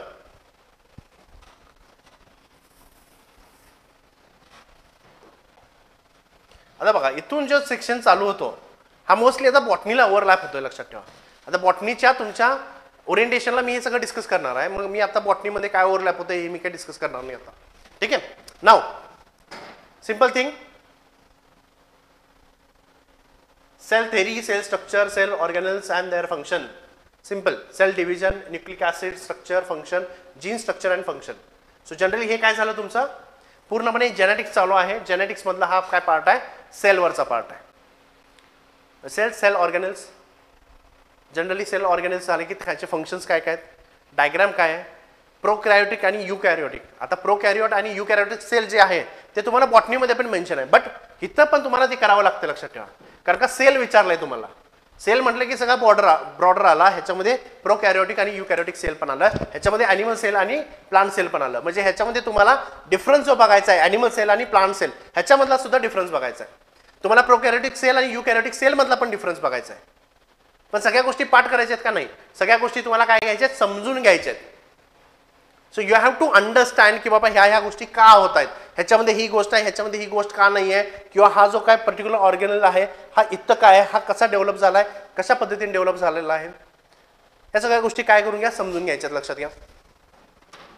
then it is the nucleic acid, म्हणजे डीएनए आणि आरएनएचं स्ट्रक्चर, जे काय तुमचं डबल हेलिकेज स्ट्रक्चर आहे ते बघायचं आहे. पण त्याच्या अगोदर तुम्हाला काय बघायचं आहे, त्याचं स्केलेटन काय असतं. हे बेसिकली तुम्हाला जे काय तुमचा पेंटोज शुगर असेल, एक्झाम्पल घ्या, फॉस्फेट ग्रुप असेल आणि नायट्रोजन बेसेस असतात, हे पहिल्यांदा समजून घ्यायचं आहे. डबल हेलिकेज स्ट्रक्चर कसं असतं, ह्याचे डायमेन्शन्स काय आहेत, हे समजलं म्हणजे डीएनए समजला का नाही. पहिल्यांदा तुम्हाला हे समजून घ्यायचं आहे, लक्षात ठेवा की नायट्रोजन बेसेस कोणते असतात, पेंटोज शुगर कुठं असतो, तुमचं जनरली काय म्हणूया परत त्याला फॉस्फेटिक ग्रुप जो आहे तो कुठं असतो, तो कसा अलाईन आहे, ह्या जेव्हा गोष्टी समजतात तेव्हा ऍक्च्युली तुम्हाला डीएनए समजतो. पेरिंग जे असतं, बॉन्ड जे असतात तुमच्या न्यूक्लियोटाइडमध्ये, बेसिकली आपण म्हणूया सॉरी इन द प्युरिन्स अँड पिरॅमिडिन्समध्ये, ते जे काही बॉन्डिंग असतं ते बॉन्डिंग कसं असतं जनरली.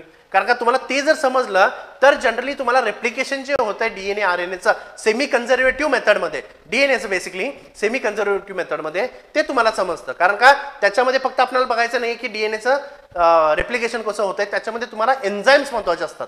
काय महत्त्वाचं असतं, एन्झाईम्स. तुम्हाला एन्झाईम्स कळालं की रिप्लिकेशन इज इझी. जर का तुम्हाला एन्झाईम्सच कळाले नाहीत ना, रेप्लिकेशन कळणार नाही. You have to understand what are the different enzymes which are involved in the replication of DNA. ते कळालं तर मग replication of DNA कळतं. Yes? Then chromosome structure, chromosomal aberration, linkage, crossing over. आता एक लक्षात ठेवा, ह्याच्यामध्ये मेन्शन काय आहे, क्रोमोझोमल स्ट्रक्चर, ठीक आहे, आणि क्रोमोझोमल ॲब्रेशन. क्रोमोझोमचं स्ट्रक्चर आपण बाजूला ठेवूया, क्रोमोझोमल ॲब्रेशन. आता राज्यसेवेचा जो काही टॉपिक आहे त्याच्यामध्ये काय दिले त्यांनी, क्रोमोझोमल ॲब्रेशन, आणि दुसरीकडं एक दोन 4-5 वर्ड झाले की अजून एक पॉईंट झाल्यानंतर अजून काय मेन्शन केले, पॉलिप्लॉइडी, युप्लॉइडी, अॅन्युप्लॉइडी असं मेन्शन केले. But now see here, chromosomal aberration includes this things also. का लक्षात घ्या, कारण का क्रोमोझोमल ॲब्रेशन जेव्हा आपण बघतोय, chromosomal ॲब्रेशन, so what we have to include both the things. So first you have to include this chromosomal aberration, chromosomal structural aberration, structural and numerical aberration. Numerical ॲब्रेशनच आहे, फक्त राज्यसेवेच्या सिलेबसमध्ये फक्त त्यांनी सेपरेटली मेन्शन केलंय. इथं काय केलंय, फक्त क्रोमोझोमल ॲब्रेशन टाकलाय. पण क्रोमोझोमल ॲब्रेशन मध्ये दोन्ही येतात, काय, स्ट्रक्चरल आणि तुमचा न्यूमरिकल. न्यूमरिकल म्हटलं की पॉलिप्लॉइडी, अॅन्युप्लॉइडी, हॅप्लॉइडी, अॅन्युप्लॉइडी, पॉलिप्लॉइडी जे आहे हे तुम्हाला सेपरेटली टाकायचं आहे तिथे. म्हणजे युप्लॉइडी, एक्झाम्पल युप्लॉइडी, हे तुम्हाला न्यूमरिकलमध्ये बघायचं आहे. स्ट्रक्चरल ॲब्रेशन काल सांगितलं होतं, deletion, duplication, inversion, translocation, these are the 4 types. हे 4 टाइप्स तुम्हाला ह्याच्यामध्ये लिहायचे आहेत. पण फक्त क्रोमोझोमल ॲब्रेशन तुम्हाला राज्यसेवेचा पेपर काढला आणि त्या राज्यसेवेचा सिलेबस घेतला आणि क्रोमोझोमल ॲब्रेशनमध्ये स्ट्रक्चरल फक्त मेन्शन आहे, म्हणजे मेन्शन नाही आहे तिथं, स्ट्रक्चरल आहे, पण त्याच्यामध्ये सेपरेटली काय मेन्शन आहे, पॉलिप्लॉइडी हे सेपरेटली मेन्शन आहे. मग ते फॉरेस्ट्रीमध्ये पॉलिप्लॉइडी हे मेन्शन नाही म्हणून करायचं नाही का, करायचं आहे. का, कारण का क्रोमोझोमल ॲब्रेशनचा अर्थच दोन्हीमध्ये होतो, लक्षात ठेवा. फक्त तिकडच्या सिलेबसमध्ये तो सेपरेटली मेन्शन आहे, एवढंच फक्त मुद्दा आहे. ऍक्च्युली तो तिथं टाकला जरी नसताना तरी सुद्धा आपल्याला ते दोन्ही करावं लागलं असतं. Getting? Yes. Then linkage, crossing over and their significance in recombination breeding. आता लक्षात ठेवा, जेव्हा रिकॉम्बिनेशन ब्रीडिंग आपण करतोय तर लिंकेज आणि क्रॉसिंग ओव्हर का महत्वाचं आहे, लक्षात ठेवा.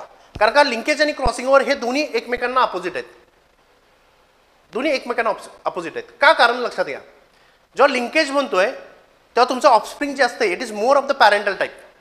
आता इथं मेंडल्स लॉज मेन्शन नाही आहे, लक्षात घ्या.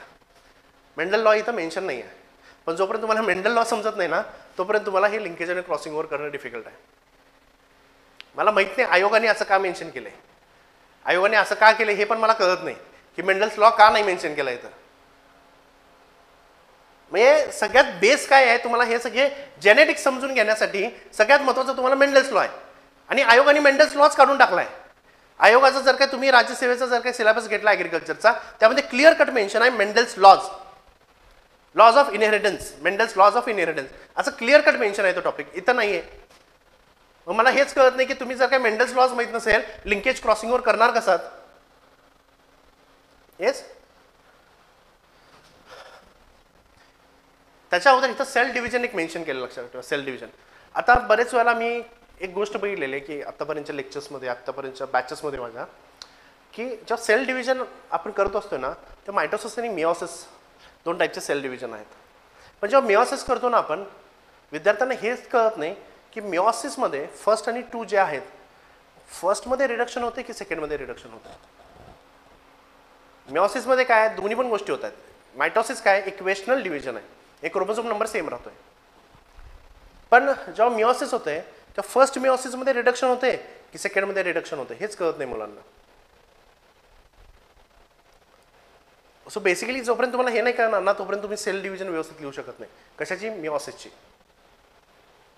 ठीक आहे, coming back to this linkage आणि क्रॉसिंगवर.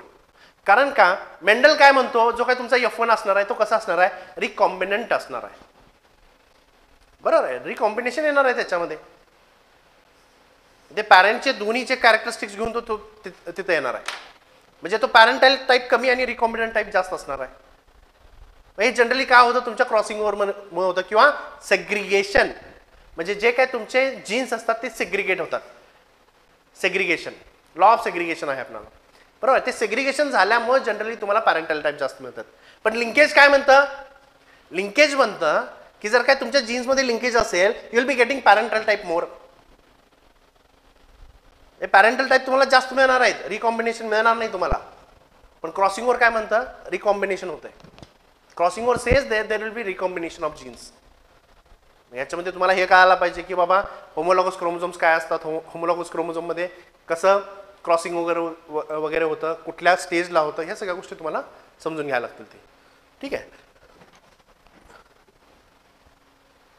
Then it is the heritability.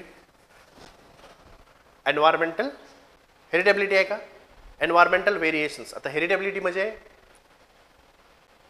Narrow narrow sense broad sense. Broad sense का नॅरो बेस का नाही? टेम्पररी म्हणजे टेम्पररी कुणामुळे येतात? एन्व्हायरमेंटमुळे. सो जेनेटिक व्हेरिएशन्स आहेत की एन्व्हायरमेंटल आहेत. Phenotypic variance is equal to genotypic plus environmental. Environmental जे असतात ते हेरिटेबल असतात का? नाही. पण याच्यातले जे काही तुमचे हायपोथेसिस आहेत ते तुम्हाला समजायला पाहिजेत. ते समजलं तर तुम्हाला ॲक्च्युली कळतं की नेमकं हेरिटेबिलिटी काय. जेनेटिक, ॲडिटिव्ह सेरीज, डॉमिनन्स आणि एपिस्टॅसिस तीन गोष्टी समजणं थोडं समजून घ्यायला लागणार तुम्हाला ह्याच्यामध्ये. ठीक आहे. Then sterility incompatibility classification and their application. आता स्टेरिलिटी आणि इनकम्पॅटिबिलिटी आहे ना actually heritability also, but sterility आणि इनकम्पॅटिबिलिटी हे ॲक्च्युली प्लांट ब्रीडिंगमध्ये करावं लागतं तुम्हाला. पण इथं मेन्शन कशात आहे? जेनेटिक्समध्ये. But actually these are the part of your plant breeding. कारण का प्लांट ब्रीडिंगमध्ये सगळ्यात जास्त यूज आहे. येस ऑफकोर्स ते जेनेटिक्समुळं काय होतं त्यांचं सेल्फ इनकम्पॅटिबिलिटी आणि मेल स्टेरिलिटी येते. Of course genes are been involve there म्हणून इनकम्पॅटिबिलिटी असते किंवा स्टेरिलिटी असते ऑफकोर्स. बट त्यांचा यूज कुठं आहे? त्यांचा यूज प्लांट ब्रीडिंगमध्ये लक्षात ठेवा. हायब्रिड सीड प्रोडक्शन जेव्हा करताय तुम्ही सो यू रिक्वायर सेल्फ इनकम्पॅटिबिलिटी किंवा मेल स्टेरिलिटी जे आहे ते खूप महत्त्वाचं आहे. कारण का जे काही तुमचं एफर्ट्स असतात इमॅस्क्युलेशनचे वगैरे ते कमी होऊन जातात जर काय तुमचं क्रॉप सेल्फ इनकम्पॅटेबल असेल किंवा मेल स्टेराइल असेल तर. पण याचे टाईप्स आणि आपल्याला बघावे लागतात. So after that history of plant breeding. बघा हिस्ट्री जी आहे इंटरनॅशनल आणि नॅशनल लेवलवरती फक्त ते तुम्हाला बघायचं आहे की कुठली गोष्ट कुठं झाली. म्हणजे इव्हन म्युटेशन कुणी शोधून काढलं? मॉर्गननी. हे सुद्धा एक ब्रीडिंगचं काय झालं तुमचं हिस्ट्री झालं लक्षात ठेवा. हे सुद्धा एक हिस्ट्री झाली. हिस्ट्रीमध्ये तुम्ही तुमचं पुणे कॉलेजची एस्टॅब्लिशमेंट कधी झाली हे सुद्धा तुम्ही तुमच्या हिस्ट्रीमध्ये टाकू शकता. याचा अर्थ असा होत नाही की तुम्ही सगळ्याच गोष्टी तुम्हाला लिहायला पाहिजेत. नाही, जॉन्सननं जी काय तुमची प्युअर लाईन थेरी सांगितलेली आहे 1903 ला ती सुद्धा इथं मेन्शन करू शकता. लक्षात ठेवा तुम्ही. हायब्रिडायझेशन प्रोसेस कुठं चालू झाली? हायब्रिडायझेशनची काय प्रोसेस आहे ती कुठं चालू झाली होती? बॅबिलियनमध्ये. बॅबिलॉनमध्ये. सो बॅबिलॉनमध्ये पहिल्यांदा झाली. ॲप्सेरियन्स होते तिथं, बॅबिलॉनियन्स होते, त्यांनी पहिल्यांदा हे चालू केलं होतं. कधी? 700 BC मध्ये. हे सुद्धा तुम्ही ब्रीडिंगमध्ये टाकू शकता, लक्षात घ्या. अंडरस्टँडिंग? सो ह्याचा अर्थ असा नाही की ते सेपरेटलीच करायला पाहिजे. जेव्हा तुम्ही प्लांट ब्रीडिंग सगळं व्यवस्थितपणे करताना तुम्हाला ॲक्च्युली कळतं हे कुठं कुठं मेन्शन करायचं आहे. मेल स्टेरिलिटी कुणी दिली, म्युटेशनमध्ये कुणी कुणी वर्क केलं होतं, ह्या सगळ्या गोष्टी जर काय तुम्हाला आठवल्या तर तुम्ही हिस्ट्री व्यवस्थित लिहू शकता. लक्षात घ्या, फक्त तुम्हाला सायंटिस्टची नाव माहीत पाहिजे. डॅव्हनपोर्टनं काय दिलं? ओ डॉमिनन्स हायपोथेसिस दिलं की dominance hypothesis. So generally you can just mention it जर काय तुम्हाला ते माहीत असेल तर. ह्याच्यामध्ये फक्त वाचायचं, पाठ करायचं आणि लिहायचं आहे, काही वेगळं नाही करायचं आहे. Mode of reproduction, sexual, asexual. असेक्शुअलमध्ये व्हेजिटेटिव्ह आणि अपोमेक्सिस हे दोन गोष्टी येतात, लक्षात ठेवा. त्या गोष्टी तुम्हाला मेन्शन कराव्या लागणार आहेत. Then selfing and crossing techniques, pure line selection. आता ह्याच्यामध्ये बघा, ह्यांनी पण मेन्शन करताना काय केलेलं आहे की काही टॉपिक्सच मेन्शन केले. सी प्युअर लाईन सिलेक्शन, ठीक आहे. Pedigree, mass and recurrent selection, combining ability, its significance in plant breeding. पण आता ह्यांनी बॅकक्रॉस मेथड कुठं मेन्शन केलंय का? आहे का कुठं backcross method? Which is one of the most important method in cross pollinated crops. One of the most important methods. कारण का सेल्फ पॉलिनेटेड क्रॉपमध्ये सगळ्यात महत्त्वाची कोणती आहे? प्युअर लाईन आणि मास सिलेक्शन. मास सिलेक्शनपेक्षा पण pure line method is important. आता सेल्फ पॉलिनेटेड क्रॉप्समध्ये pure line can be use only in self pollinated crops. Remember, mass दोन्ही पण कडे वापरू शकता. बट मास सिलेक्शनपेक्षा जी आपण म्हणूया की पॉप्युलर मेथड आहे, it is a pure line. आणि इथं प्युअर लाईन पण मेन्शन केले, मास सिलेक्शन केले, रिकरंट केले, पेडिग्री केले. पण इथं तुम्हाला प्रोजिनी नाही केलेलं, क्लोनल सिलेक्शन नाही केलेलं. अगेन तुमचं बॅकक्रॉस मेथड नाही आहे इथं, सिंगल सीट डिसेंट नाही आहे. हा कुठं आहे? Its significance in plant breeding. Okay, hybrid. Okay, ठीक आहे. Backcross method, sorry, backcross method is return. पण बाकीच्या मास बल्क मेथड कुठे दिले? बल्क मेथड नाही आहे, सिंगल सीट डिसेंट नाही आहे, कंपोजिट व्हरायटीज नाही आहेत. Yes. Then hybrid vigor and its exploitation, breeding for disease and pest resistant, role of interspecific and intergeneric hybridization. It is nothing but the distance hybridization. Distant hybridization. ठीक आहे. After that it is the role of biotechnology in plant breeding. बघा आता बायोटेक्नॉलॉजीमध्ये फक्त आणि फक्त एक line दिले त्यांनी, एकच पॉईंट दिलाय. It is the role of biotechnology in plant breeding. म्हणजे इथं सोमॅटिक हायब्रिडायझेशन मेन्शन नाही केलेलं, जीएम क्रॉप्स मेन्शन नाही केलेलं, म्हणजे बऱ्याचशा गोष्टी इथं मेन्शन नाही केलेल्या, लक्षात ठेवा. जे राज्यसेवेच्या ऑप्शनलमध्ये दिलेले आहे. आय थिंक सो राज्यसेवेच्या ऑप्शनमध्ये 2 काय 3 लाईन त्यांनी फक्त बायोटेक्नॉलॉजीवरती मेन्शन केलं, इथं नाही मेन्शन केलं. Then improved varieties, hybrids, composites of various crop. आता कंपोजिट्स मेन्शन केले, composite variety single seed descent नाही येतं. ठीक आहे.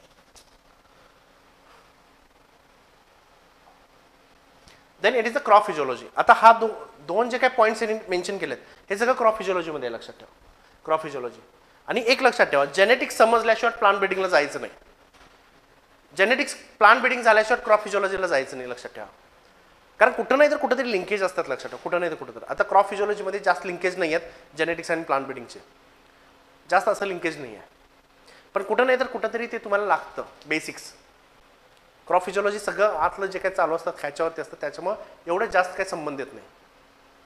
ठीक आहे. But somewhere you need it. Physiology आणि it significance in agriculture, absorption translocation of water, transpiration and water economy. आता हे बघा, ॲब्झॉर्प्शन अँड ट्रान्सलोकेशन ह्याच्यामध्ये खूप साऱ्या थेरीज आहेत आणि यांनी फक्त वॉटरचं लिहिले, वॉटरचं दिलेलं आहे. ह्याच्यामध्ये त्यांनी मिनरल्सच दिलेलं नाही आहे. ॲब्झॉर्प्शन ऑफ मिनरल्स कसं होतं ते पण खूप महत्त्वाचं आहे. जे काय ट्रान्सलोकेशन जे असतं मिनरलचं सुद्धा, ते सुद्धा इथं मेन्शन नाही. बट बेसिकली वॉटरमध्ये बेसिकली यांनी फक्त absorption and translocation of water, ascent of SAP एवढंच फक्त मेन्शन.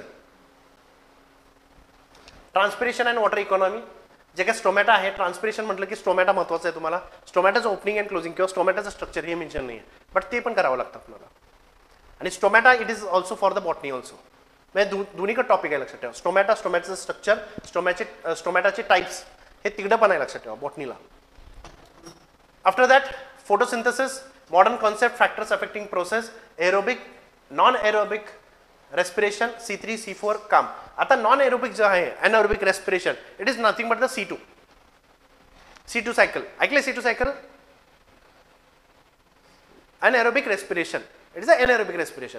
जे तुमच्या कशामध्ये मेन्शन आहे ते तिकडे तुमच्या बॉटनीमध्ये मेन्शन आहे C2 सायकल. इथं त्यांनी काय दिले? Anaerobic respiration, non aerobic respiration दिले.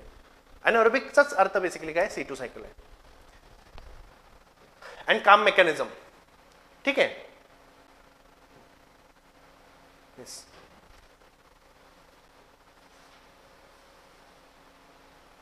Then it is a growth and development. Growth and development वरती मागच्या वर्षी प्रश्न आहेत. Photoperiodism, vernalisation, auxins, hormones and other plant regulators and their mechanism of action and importance in agriculture. हे auxins, hormones किंवा PGR जे आहे ते आपल्याला हॉर्टिकल्चरला पण लागते. हॉर्टिकल्चरमध्ये पण ते बघायचं असतं. पण आता हॉर्टिकल्चरमध्ये त्यांनी मेन्शन नाही केलेलं, but they have mention in this particularly crop physiology. Then it is the physiology of seed development and germination and dormancy. हा ॲक्च्युली सीड टेक्नॉलॉजीमध्ये पण टॉपिक आहे सेपरेटली, पण आता ह्यांनी सीड टेक्नॉलॉजीच टॉपिक काढून टाकला आहे. बट कुठल्या अँगलनी बघायचं आपल्याला? Physiology of seed development and germination and dormancy. इथं एन्झाईम्स नावाचा एक टॉपिक आहे, तो तुमच्या राज्यसेवेला इथं मेन्शन नाही आहे. बरेचसे छोटे छोटे टॉपिक्स आहेत ना, ते इथं मेन्शन नाही आहेत त्यांचे. ते पण आहेत, ते इथं नाही आहेत, लक्षात घ्या. देन सी इथं पॅकेज ऑफ प्रॅक्टिसेस फक्त इथं मेन्शन केले. आणि एक मेन्शन काय आहे? Preservation of important fruits and vegetables. आणि इथं त्यांनी काय मेन्शन केले? Major fruits, vegetable crops and flower plants. इथं ॲरोमॅटिक प्लांट्स नाही आहेत, मेडिसिनल प्लांट्स नाही आहेत किंवा ऑर्नामेंटल प्लांट्स नाही आहेत. इथं फक्त 3 मेन्शन केले: fruits, vegetable crops and flower plants. आणि हार्डली इथं हॉर्टिकल्चरमध्ये तुम्हाला हार्डली एक 20 क्रॉप्स करायला लागतील. म्हणजे ॲग्रॉनॉमीमधले एक 15 क्रॉप्स आणि इथलं एक 20 क्रॉप, असे 35 क्रॉप्स. ह्याच्या पलीकडे जायचं नाही कोणत्याही क्रॉपला करायला. आला तर तो ऑप्शनला सोडून टाकायचा, लक्षात ठेवा. कारण का कॉस्ट बेनिफिट अनालिसिस जर बघायला गेलं तर वर्थ नाही आहे तेवढं जास्त एफर्ट्स द्यायला. इथं disease and insect paste of field crops, vegetables, orchard, plantation crops of India सगळं करणं शक्य नाही. परत इथं काही ठराविकच क्रॉप्स तुम्हाला करावे लागणार. ठराविकच क्रॉप सगळं करू शकत नाही. महत्त्वाचे क्रॉप्स जसं की फ्रूट क्रॉप्स घ्या. फ्रूट क्रॉप्समध्ये मँगोचे विचारतील तुम्हाला, डिसीज किंवा पेस्ट विचारतील. बनानाचे विचारले जाऊ शकतात, इजंट इट. किंवा जर समजा तुम्हाला अजून डिसीजेस कशाचे विचारले जाऊ शकतील किंवा पेस्ट विचारले जाऊ शकते, जसं की सपोटा असेल एक्झाम्पल घ्या, किंवा तुम्हाला कोकोनट्स विचारलं जाऊ शकतं. म्हणजे ठराविक क्रॉप्सच तुम्हाला काय विचारतील? डिसीज आणि पेस्ट. किंवा तुम्हाला ॲग्रोनॉमिक क्रॉप्समधलं विचारलं जाऊ शकतात. Then integrated pest and disease management, epidemiology and forecasting, pesticide, their formulation and modes of action. आता पेस्टिसाइड फॉर्म्युलेशन किंवा क्लासिफिकेशन ऑफ पेस्टिसाइड याच्यावरती प्रश्न विचारला जाऊ शकतो. आणि सगळ्यात महत्त्वाचं तुम्हाला प्रश्न विचारतील storage grain pest of cereals and pulses and their control. ह्याच्यावरती एक प्रश्न विचारला जाऊ शकतो. आता ह्याच्यामध्ये लक्षात ठेवा, सीड टेक्नॉलॉजी पूर्णपणे गायब आहे आणि फूड प्रोडक्शन अँड कन्झम्पशन जो पूर्णपणे तुमच्या राज्यसेवेला किंवा UPSCला आहे तो पूर्णपणे इथून गायब आहे. आणि प्रत्येक टॉपिकमध्ये बराचसा सिलेबस यांनी गायब केला आहे. ठीक आहे, तर म्हणू शकता की एक 50 ते 60% फक्त सिलेबस तुम्हाला करायचा आहे ॲज कम्पेअर टू राज्यसेवा. पण इथं 2 ऑप्शन्स आहेत, लक्षात ठेवा. आता बरेच विद्यार्थ्यांचं एक गोष्ट होती की सर ऑफलाईन का घेत नाही आहे. एक लक्षात ठेवा, 2 ऑप्शन्स करायचे आहेत. 2 ऑप्शन्स करायचे आहेत पहिला मुद्दा. आणि 2 ऑप्शन्स जर करत असाल तर तुम्हाला खूप जास्त डिसिप्लिन न करणं एक्सपेक्टेड आहे. म्हणजे तुम्ही रोज 2 क्लासेस करणं पॉसिबल नाही आहे, लक्षात ठेवा. आणि 2 क्लास झाल्यानंतर खायचं रिव्हिजन करणं पॉसिबल नाही आहे. म्हणजे सकाळी 2 तास, संध्याकाळी 2 तास जरी करत गेला, कारण का ॲग्रिकल्चर ऑप्शनल जर काय चपवायचं असेल कमीत कमी 3.5-4 महिने लागतील ऑफलाईनला. फक्त ऑफलाईनला सांगतोय मी तुम्हाला. मग 4 महिने म्हणजे इथून पुढे 4 महिने पकडा. म्हणजे तुमचा तो ऑप्शनल कुठंपर्यंत जाईल? एप्रिलपर्यंत जाईल, लक्षात ठेवा. एप्रिलच्या मिडपर्यंत. आणि बॉटनीचं काय करायचं? म्हणजे सकाळी 2 तास आणि संध्याकाळी 2 तास बसावं लागेल तुम्हाला. म्हणजे 4 तास फक्त तुम्हाला क्लासेसला येण्या जाण्याचा वेळ कॅल्क्युलेट करा. सकाळी कमीत कमी अर्धा-पाऊण तास लागेल, संध्याकाळी कमीत कमी अर्धा-पाऊण तास लागेल. म्हणजे इथं आहे म्हणून नाही सांगत, तुम्ही कुठेही असाल पुण्यामध्ये तर तेवढा वेळ तुम्हाला क्लासला जाण्यात येण्यात लागतो. असं होत नाही की तुम्ही क्लास खाली आहे आणि तुम्ही वरती राहता, वरून जिना चढून उतरून खाली आला, क्लासमध्ये आला आणि जिना चढून वरती गेला, रूममध्ये गेला, असं होत नाही, लक्षात ठेवा. तुम्हाला ट्रॅव्हलिंगमध्ये कमीत कमी 10-15 मिनिटं तरी जावंच लागतं. 5-10 मिनिटं लवकर येऊन बसताच तुम्ही क्लासमध्ये जनरली. मग ह्याच्यामध्ये वेळ भरपूर जातो, लक्षात ठेवा. आणि त्याच्यामुळे काय होतं की रिव्हिजनला वेळ मिळत नाही. आणि सेकंड गोष्ट काय होते, जर काय प्रत्येक 8-10 दिवसाला जर काय तुमची टेस्ट असेल, मग दोन्ही सिलेबस कसं कव्हर करणार? म्हणजे एकाच दिवशी तुम्हाला बॉटनीची टेस्ट द्यायची, एकाच दिवशी ॲग्रीची टेस्ट द्यायची. ठीक आहे, एका दिवशी नसतील, पण जर काय आपण क्लास घेतोय म्हणून आपण तुम्हाला 1-2 दिवसाचा गॅप दिला, पण त्या 1-2 दिवसाच्या गॅपमध्ये तेवढा सिलेबस कव्हर होईल का तुमचा? ही फ्रिक्वेन्सी असते ना, ही अभ्यास करायची किंवा टेस्ट द्यायची, हे पॉसिबल होत नाही, फिजिबल होत नाही, लक्षात ठेवा. 2 ऑप्शन्स असल्यामुळे प्रॉब्लेम तो असतो. म्हणून जनरली काय की रेकॉर्डेड क्लास ठेवण्याचं कारणच हे लक्षात घ्या.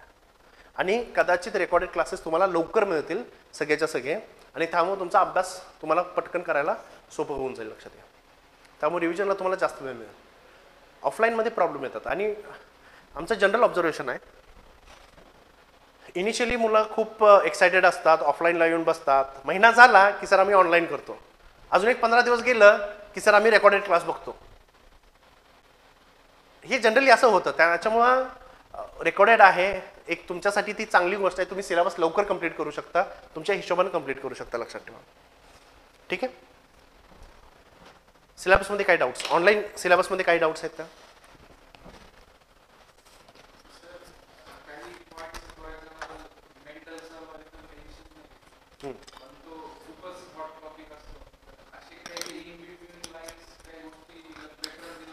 नाही, इन बिटवीन द लाईन जर काय करायला गेला ना, सिलेबस खूप फास्ट होऊन जातो. मग राज्यसेवेचा जो काय सिलेबस आहे त्याच्यामध्ये आपण इन बिटवीन द लाईन्स करू शकतो. UPSCचा इन बिटवीन द लाईन करू शकतो, कारण का तेवढं वेटेज पण आहे त्याला. म्हणजे 500 मार्काचं वेटेज आहे त्याला, लक्षात ठेवा. आणि तुमचं सगळं डिपेंड असतं ह्याच्यावरती. इथं एखादा पॉईंट मिस झाला ना, तुम्हाला ऑप्शन्स भरपूर आहेत. तुम्ही ऑप्शन्सला तो सुटला की काय फरक पडत नाही, लक्षात ठेवा. हा, सिलेबसला डिसिप्लिननं सिलेबस पूर्ण करायचा, डिसिप्लिननं सिलेबस फॉलो करायचं. सिलेबसच्या शक्यतो मी काल पण म्हटलं तुम्हाला, सिलेबसच्या बाहेर जाऊ नका. कारण का तुम्हाला इथं काय आहे ना की विचारण्यासाठी आहेत गोष्टी, आणि 200 मार्काला एकच पेपर आहे. UPSCला कसं तुम्हाला एका पेपरवर 2 पेपर असणार आहेत ऑप्शनल्सला, राज्यसेवेला 2 पेपर असणार आहेत. त्यामुळे तिथं तुम्हाला भरपूर सारं करावं लागणार, लक्षात ठेवा. भरपूर सारं. प्रॉब्लेम तिथं तो होतो. 200 मार्काचाच पेपर आहे इथं. म्हणजे कम्पॅरेटिव्हली टू 200 मार्क हा सिलेबस भरपूर जास्त आहे. म्हणजे जर काय हिथंच जर काय तुमचे 2 पेपर जर असते ना, मी म्हटलं असतं की तुम्ही इन बिटवीन द लाईन्स करा, इन बिटवीन द लाईन्स करा. पण तुम्हाला इथं काय आहे की सिलेबस भरपूर जास्त आहे as compare to the paper 1. Paper 1चं जर काय कम्पॅरिझन केलं, म्हणजे एकच पेपरच्या कम्पॅरेटिव्हली हा सिलेबस भरपूर जास्त आहे. त्यामुळे तुम्ही ऑप्शनल बऱ्याचशा गोष्टी सोडू शकता. ठीक आहे.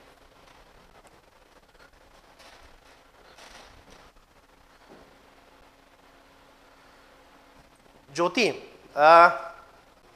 एक गोष्ट आहे की जर काय क्लासेस केले जर ना तुम्ही, मी तुम्हाला काल पण म्हटलं की माझी गॅरंटी आहे की तुम्हाला कोणताही कॉन्सेप्ट इथं मिस होणार नाही. आणि हे असं का आणि हे कसं का, ह्या गोष्टी सुद्धा तुम्हाला मिस होणार नाही, ही माझी गॅरंटी आहे. जर काय तुम्हाला वाटत असेल की सर मला हा टॉपिक नाही समजला, तुम्ही येऊन बसा इथं समोर, मी तुम्हाला 10 वेळा सांगतो, काही हरकत नाही आहे. बट क्लास रेग्युलरली करा, जे काय तुम्हाला सांगितलं गेले त्या पद्धतीने करा, आणि एकही क्लास मिस करू नका. कारण का कसं असतं माहिती आहे का की जर काय क्लासेस लावले आणि एखादं लेक्चर तुमचं मिस झालं आणि त्याच्या पुढचं जर काय लेक्चर केलं, त्यामध्ये नवीन काहीतरी कॉन्सेप्ट सांगितले जातात, फक्त ते वर्ड्स यूज केले जातात. ते कुठेतरी मी मागं बोललेलो असतो आणि तुम्हाला काय वाटतं सरांनी हे काहीतरी नवीन सांगितले आणि आम्हाला हे माहीत नाही. पण ते का माहीत नसतं, कारण का प्रिव्हियस क्लासेस केलेले नसतात, लक्षात घ्या. एक्झाम्पल घ्या, होमोझायगस आणि हेट्रोझायगस कंडिशन आहे. मग आता जेव्हा मी प्लांट ब्रीडिंगला जातो, प्लांट ब्रीडिंगला गेल्यानंतर मी फक्त हेच वर्ड वापरतो, होमोजिनियस आणि होमोझायगस, किंवा हेट्रोझायगस आणि हेट्रोजिनियस, हे असे वर्ड्स वापरतो. पण याच्यामध्ये प्रॉब्लेम काय असतो, जर काय तुम्ही जेनेटिक्सचे लेक्चर नाही केले ना, तर तुम्हाला हे कळणारच नाही होमोझायगस आणि हेट्रोझायगस म्हणजे काय. तर क्लासेस जर केला ना तुम्ही, तुम्हाला कुठलीही अडचण येणार नाही, ही माझी गॅरंटी. आणि सगळं तुम्हाला सिंपल लँग्वेजमध्ये समजणार, ही सुद्धा गॅरंटी. म्हणजे इथं टेक्निकल भाषेपेक्षा तुम्हाला अंडरस्टँड व्यवस्थित होणं, हे माझं काय असणार आहे, एम असणार, लक्षात ठेवा. सो डोंट वरी की तुम्ही कुठल्या बॅकग्राऊंडचे आहात, अजिबात काळजी करू नका. तुमच्या सगळ्या गोष्टी तुमच्या एकदम क्लिअर होऊन जातील. Don't worry regarding that. Anand शक्यतो आपला जास्तीत जास्त फेब्रुवारी एंड, जास्तीत जास्त म्हणतोय मी तुम्हाला, फेब्रुवारी एंडपर्यंत तुमचा सगळा ऑप्शनल संपेलच. कारण का ह्याच्यानंतर सुद्धा तुम्हाला 2 महिने मिळतात. पण त्याच्या अगोदर सुद्धा तुमचा सिलेबस संपू शकतो. समजा एक 10 फेब्रुवारीपर्यंत टार्गेट आमचा आहे की 10 फेब्रुवारीपर्यंत तुमचा सिलेबस संपवायचा, बट फेब्रुवारीच्या नंतर तुमचा सिलेबस जाणार नाही, हे गॅरंटीड मी तुम्हाला इथं सांगतो. जनरली फेब्रुवारीच्या नंतर तर जाणार नाही, पण 10 फेब्रुवारी किंवा फर्स्ट वीक ऑफ फेब्रुवारीपर्यंत तुमचा सिलेबस कव्हर करण्याचा प्रयत्न असेल. ठीक आहे. हां, एनी अदर डाऊट्स?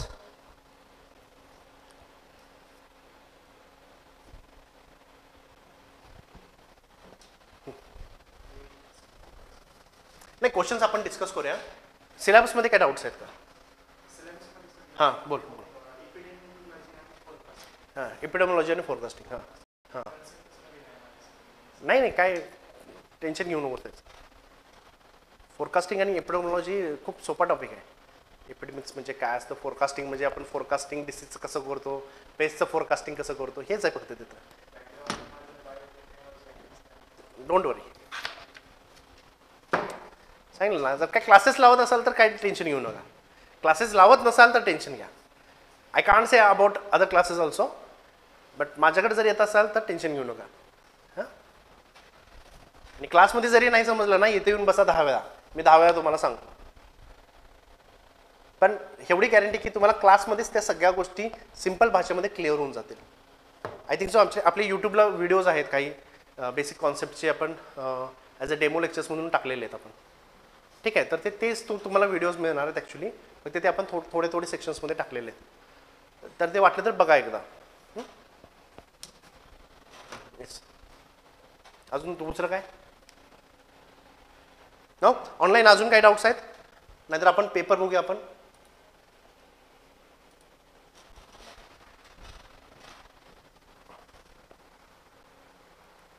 अटेम्प्ट कसा करायचा आहे, काय करायचं आहे, हे सगळं आपण बोलूया पुढं. हे महत्त्वाचं नाही आहे सध्याच्याला. महत्त्वाचं काय आहे की प्रश्न कसे येणार आहेत आणि किती डीपली आपल्याला करायचं आहे. नाव सी हिअर, जो फर्स्ट क्वेश्चन आहे, आता ह्यांनी खूप सोपं करून टाकलं लक्षात ठेवा. पहिला क्वेश्चन आणि 5वा क्वेश्चन. UPSCला जर गेला तर तुम्हाला पहिला क्वेश्चन आणि 5वा क्वेश्चन हा कंपल्सरी आहे, कम्प्लिटली कंपल्सरी आहे.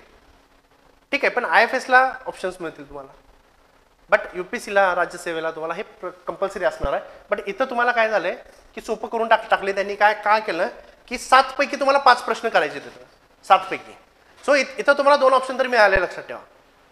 कारण हा कंपल्सरी क्वेश्चन आहे, तुम्हाला पहिला आणि 5वा क्वेश्चन सोडवायचंच आहे, तुम्हाला तो ऑप्शनला टाकता येणार नाही, कंपल्सरी. पण ह्याच्यामध्ये पण त्यांनी काय केलंय की तुम्हाला थोडंसं रिलॅक्सेशन दिलंय, 7 पैकी 5 सोडवायचे.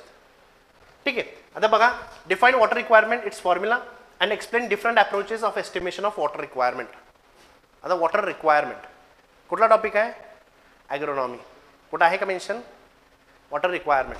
Scheduling of irrigation, it's a scheduling of irrigation.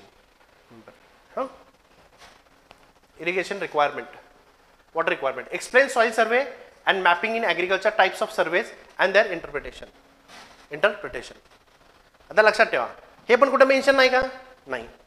पण हे तुम्ही इन बिटवीन द लाईन्स जे म्हणताय ना, आता हे असे टॉपिक्स आहेत. आता हे असे टॉपिक्स तुम्ही कितपत करणार डीपली, हा पण मुद्दा आहे, लक्षात ठेवा. मग तुम्हाला राज्यसेवेचा जो काही सिलेबस आहे तो सुद्धा तुम्हाला कमी पडेल, कारण का राज्यसेवेच्या सिलेबसमध्ये पण आपण हे करत नाही. Yes, of course we will be providing you that notes also, but the thing is that are not been included there. तिकडं पण इन्क्लुडेड नाही आहे ते. आजपर्यंत UPSCने सुद्धा असा प्रश्न विचारलेला नाही आहे सर्वेइंगवरती, सॉइल सर्वेवरती. Then explain agriculture marketing, it's characteristics, role and functions of regulated markets. Yes, of course regulated markets महत्त्वाचे. गव्हर्नमेंटचं रेग्युलेशन कुठं असतं? एक्झाम्पल APMC घ्या. APMC is a regulated market. मग ह्याचा रोल काय असतो, काय नसतो, इज द मार्केटिंग. सोपा प्रश्न आहे, सोपा टॉपिक आहे. ठीक आहे. Describe the difference between formal and agriculture extension education in this principle. पहिलाच टॉपिक आहे, इंट्रोडक्शन टू एक्सटेन्शन जो काय टॉपिक आहे त्यामध्येच पहिल्यांदा आपण करतो. Then describe the role of indigenous technical knowledge. हे कुठं आहे basically? It is in your extension. ITK, it is indigenous technical knowledge. Indigenous technical knowledge जे काय लोकल लेवलला जे काय शेतकरी वापरतो त्याचं स्वतःचं नॉलेज, ह्याचा अर्थ झाला इंडिजिनियस टेक्निकल नॉलेज. म्हणजे विचार करा की आता आपण शहरात राहतो, ठीक आहे, शहरामधल्या मुलांना हे माहीत नाही की जर काय माळरानावरती जर गेलं आणि जर काय ठेस लागून जर पडलं रक्त यायला लागलं तर डॉक्टरकडे पळतात ते. पण आपण जेव्हा लहान, जर का तुम्ही गावात वाढलेला असाल तर आपण काय करायचो, कुठं दगडीपाला दिसतोय का बघ रे, दगडीपाला घ्यायचो आणि चेचून काय करायचो, त्याचा रस आपण त्या जखमेवरती लावायचो. म्हणजे हे काय झालं, इंडिजिनियस टेक्निकल नॉलेज झालं. लक्षात ठेवा. सर्दी खोकला आला की आपण डॉक्टरकडे जात नव्हतो. खोकला आला की काय करायचो, आपण हळदीचं दूध प्यायचो किंवा मधाचं चाटण खायचो. हे टेक्निकल नॉलेज झालं. लक्षात ठेवा. हे सिंपल, म्हणजे हे मी तुम्हाला ह्याचे उदाहरण देतोय. असे ॲग्रिकल्चरमधले उदाहरण वेगळे आहेत. So that is the significance. म्हणजे हे काय आहे, बेसिकली हे इंडिजिनियस नॉलेज आहे, indigenous technical knowledge, and we have to use that in the agriculture as well. We can use that in the agriculture knowledge also, agriculture operations also. त्याचं काय विचारले त्यांनी, explain its various sources. Sources काय आहे त्याचे, indigenous technical नॉलेजचे sources. सगळ्यात महत्त्वाचा source काय, हे generation to generation pass on केलं जातं. कुठं लिहून ठेवलेलं नाही आहे. लक्षात ठेवा. खोकला झाला की हळदीचं दूध प्या, कुठं लिहून ठेवलंय का, म्हणजे ते आपल्या आजीने आपल्या आईवडिलांना सांगितले, आपल्या आईवडिलांनी आपणाला सांगितले, आणि आपण आपल्या मुलांना सांगणार आहोत. लक्षात ठेवा. सो जनरेशन आफ्टर जनरेशन हा सगळ्यात महत्त्वाचा सोर्स आहे, oral source. Getting. Explain various mechanical means of soil erosion control. Soil and water कन्झर्वेशनचे मेथड्स आहेत. मेकॅनिकल, ॲग्रोनॉमिकल नाही विचारलेलं आहे. काय विचारले, मेकॅनिकल. गेटिंग. ॲग्रोनॉमिकल 2% पेक्षा कमी जर स्लोप असेल तर मेकॅनिकल, सॉरी ॲग्रोनॉमिकल, नंतर mechanical. Then again describe the agro ecological zones of India. मी काय म्हटलं होतं, महाराष्ट्राचं सांगितलंय, पण इंडियाचं पण विचारलं जाऊ शकतं. नाऊ सी हियर, हे जे 2 टॉपिक्स आहेत हे आउट ऑफ द सिलेबस आलेले आहेत, पण याला ऑप्शन्स आलेत. लक्षात ठेवा. 5च्या 5 आन्सर्स तुम्ही लिहू शकता. सो ह्याच्यामध्ये इन बिटवीन द लाईन्स करायची का गरज नाही. मग अशी काय सांगितलं होतं, तुम्हाला ऑप्शन्स मिळणार आहेत. सो डोंट वरी, तुम्हाला आउट ऑफ द बॉक्स काहीतरी क्वेश्चन आला तर.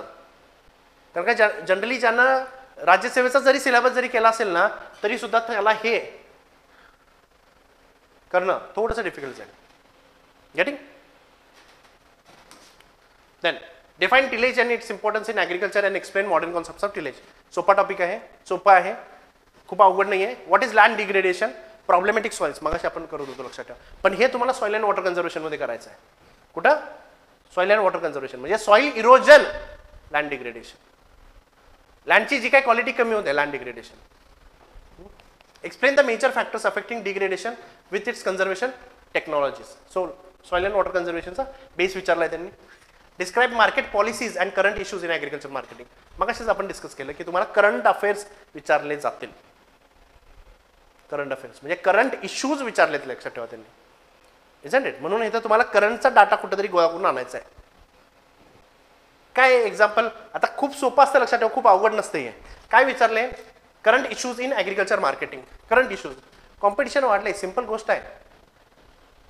मग तुमचे जे काय हे झालेत, आता एक एक्झाम्पल घ्या, डीमार्ट झालेलं आहे. डीमार्टनं काय केलेलं आहे, मोनोपोली आणल्यासारखं केलेलं आहे. हे मार्केटिंगमध्ये काय झालेलं आहे, जनरली तुमचं एक चॅलेंज आलेलं आहे. लक्षात ठेवा.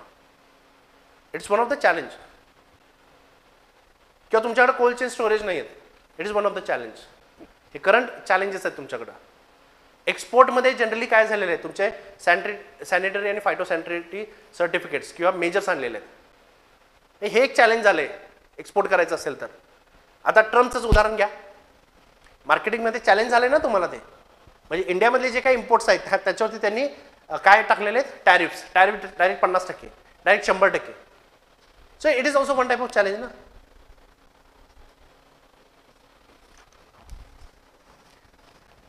आफ्टर दॅट जमू शकतं प्रश्न, अवघड आहे नाही. चलो question number 3 A. Explain in detail about definition, concepts and evolution of sustainable agriculture. Sustainable agriculture लिहायचं.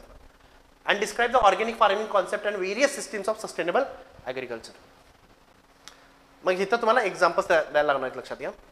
What are the major principles of extension education, explain in detail. I think so 13 की 16 तुमचे प्रिन्सिपल्स आहेत. सगळेचे सगळे principles पाठवायचे. I think so 13 और 16, exactly आकडा नाही आठवत आहे, पण 13 की 16 प्रिन्सिपल्स आहेत. Explain in detail new modern communication technologies in agriculture. New modern communication techniques. Example काय तुमचं, social media is an example, WhatsApp group is an example, Facebook is an example. तुमचा हे सोशल ग्रुप ते एकाच ह्याच्यामध्ये करू शकता तुम्ही. Internet is an example again, YouTube is an example again. बरोबर आहे. किंवा तुमचं जे काय तुमच्या विद्यापीठाच्या बाहेर तुमचं काय असतं ते जनरली ते एक सेंटर असतं जिथं तुम्ही फोन करून डायरेक्टली विचारू शकता. It is new technology, remember again. इंटरनेटचा वापर करू शकता, टेलिकॉन्फरन्सिंग थ्रू अगेन. याला वाचायची गरज नाही आहे, हे माहीत असतं आपल्याला, फक्त याच्यामध्ये एक्झाम्पल्स टाकायला लागतात तुम्हाला. येस, काल मी तिथं मेन्शन केलं होतं एका ठिकाणी की तुम्हाला काय करायचं आहे, कुरुक्षेत्र आणि योजना टॉपिकच्या रिलेटेड असेल तर हे करायचं लक्षात. हे तिथनं तुम्हाला डाटा मिळतो, लक्षात ठेवा. Explain the in detail the drought, classification of drought, plant adaptation to drought, drought tolerance and strategy for dryland agriculture. Again easy topic. Question number 4, explain in detail about herbicide resistant in wheat and its management, bioherbicide and biotechnological approach in weed management. Next, explain in detail about the saline, alkaline and sodic soil. Saline, alkaline and sodic soil. आता problem बघा काय आहे. हा प्रश्न actually चुकलाय त्यांचा. का चुकलाय? कारण का अल्कली सॉइललाच सोडिक सॉइल म्हणतात. अल्कली सॉइललाच काय म्हणतात? सोडिक सॉइल म्हणतात. It is one and the same. Its impact on plant growth and reclamation of the problematic soil. Explain about farm budgeting, types, steps in farm budgeting, farm credit and cost concept. Again, one of the easy topic. म्हणजे बघा, हे 5 पैकी 4 पैकी 4चे 4 answer लिहिणं, it is easy. Yes. Then question number 5, solve any 5 out of 7. Again see objectives of plant breeding. Direct statement. Objectives काय काय? Describe in short, write short note on growth curve. मगाशी सांगितलं growth and development. Growth curve आहे, sigmoidal growth असतं. Lag phase, log phase जे काय आहे तुमच्या. Then describe cultivation practices of coconut. हे महत्वाचे क्रॉप्सच विचारणार आहे तुम्हाला. Comment on integrated pest and disease management again. Then write down mode of pollination, conditions required for seed germination, describe in short interspecific and intergenetic hybridization. म्हणजे हे लक्षात ठेवा, इथं ह्यांनी केलंय काय बघा. आता यूपीएससी आणि आयोगाचा राज्यसेवेचा जो काय ॲग्रिकल्चर ऑप्शनल आहे, पेपर 1 त्यांनी सेक्शन 1 मध्ये टाकलाय, पेपर 2 सेक्शन 2 मध्ये टाकलाय त्यांनी. म्हणजे जर का तुम्ही पेपर 1 व्यवस्थित केला ना तर तुमचा 120 मार्काचा अटेम्प्ट झाला. कुठला? आयोगाचा सांगतो मी तुम्हाला. पेपर 2 मध्ये म्हणून तुम्हाला ऑप्शन्स भरपूर येत आहेत, लक्षात घ्या. कसे बघूया आपण, काढूया.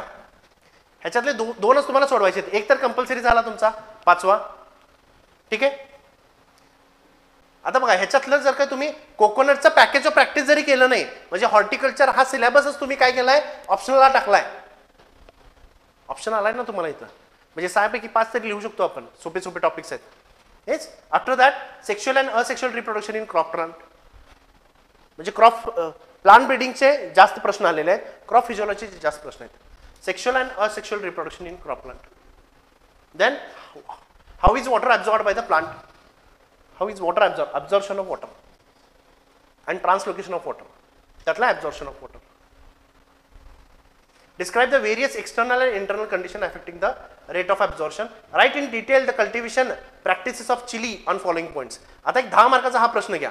हा 10 मार्काचा प्रश्न काय करा, माहित नाही असं समजा. 6वा क्वेश्चन आपल्याला अटेम्प्ट नाही आला, इट इज ओके. 7वा आणि 8वा तर आपल्याला ऑप्शन्सला आहेत.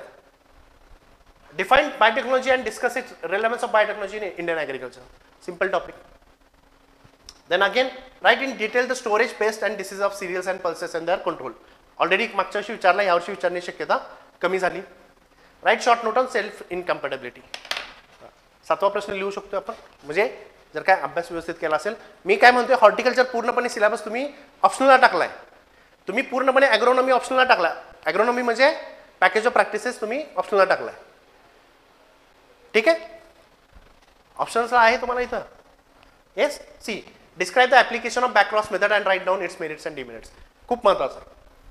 Then preservation methods of important fruits and vegetables and write note on biological control of pest and disease. Done.